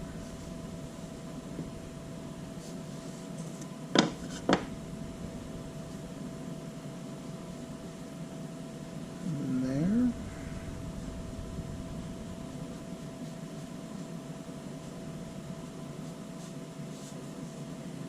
So you should see all of our edges are wiped down good. Now we're going to go back and hit the field.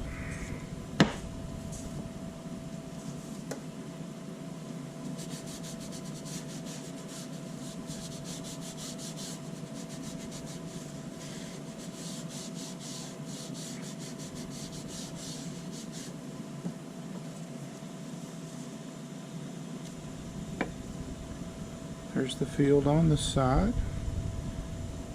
And you might see a little bit of extra gloss where you had epoxy, and that's really what you want. Wipe this down. There's quite a bit more here. You can see it in the field some, on every facet. And so we're going to just take one of these cloths that sort of already has epoxy in it, and then just sort of wipe it down. Also, this will have a tendency to sort of spread it out, and you can see the difference. It really almost looks like it has cured, and it'll be a little bit of gloss, but we've got most of it off. Yeah, you don't want any in there.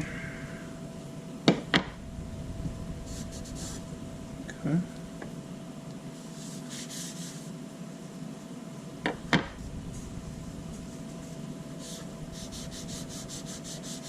You could almost do this just with a small saturated rag, like when you would refinish furniture.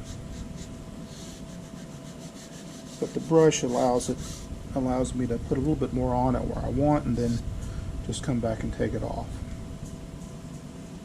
Now you should see this pretty good here. There's, again, a little bit more gloss where a little bit of epoxy remains, but that's a good thing, not a bad thing. You won't be able to tell the difference once it dries. You'll see that you've got an edge that looks clear. It's almost like it, was never sanded, even though it was. Same here, a little spot right here that we couldn't quite deal with that, but that won't always be the case. Don't leave any fingerprints, because the last thing you want to do is have to come back and sand any of this and mess up your beautiful job.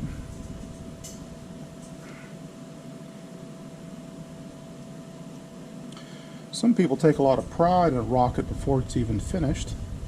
I don't have to argue, I'm a little bit that way. I do like sort of seeing what's in the rocket and the construction and how clean the fillets are before you went back and primed them. That's just something that I like. Okay, so we're pretty good here, I think. can try this spot again real quick if we want to. Remember, this stuff's got a long pot life.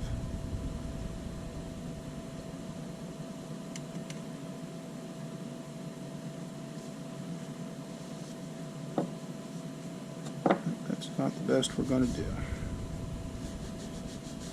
We'll just have to turn that tip away from the judges.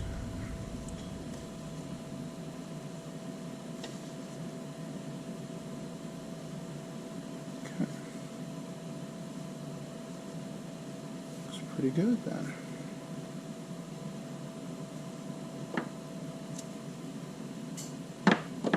Be careful about stacking these against each other. Shouldn't matter a lot. Not enough epoxy to bond it. And then let's move on to the other one. I don't think I'll take you through this whole thing. We'll look at a couple of spots here. You can see this edge. A little bit up in here in the field where we sand a little bit. Certainly the tip again. So let's do a little bit of this and then we'll finish up the others sort of offline here. You see a real difference between the two here and here. Let that saturate some. Okay. Here's where we're really going to see a difference here. This is, again, not dust. This is just sort of the result of sanding. We'll put some here like this. And then we'll hit it with a finger here, and of course you can see where we're headed with the difference. A little bit right there. And of course that's pretty dramatic. So we'll finish off the rest of these, and we will come back. As you can see, we've got the 4 fins finished. I think all of them are in pretty good shape. Well, as far as painting the epoxy on, we will bake these just to speed things along. The epoxy is pretty thin on these, as you're probably aware. Epoxy cures with heat, so we'll follow air epoxy directions here. We'll wait for what's in our pot, remains in our pot, to gel, and then we'll put these in the oven, quote unquote, and bake them up. It should also speed it along. Won't take 18 to 24 hours to cure those out.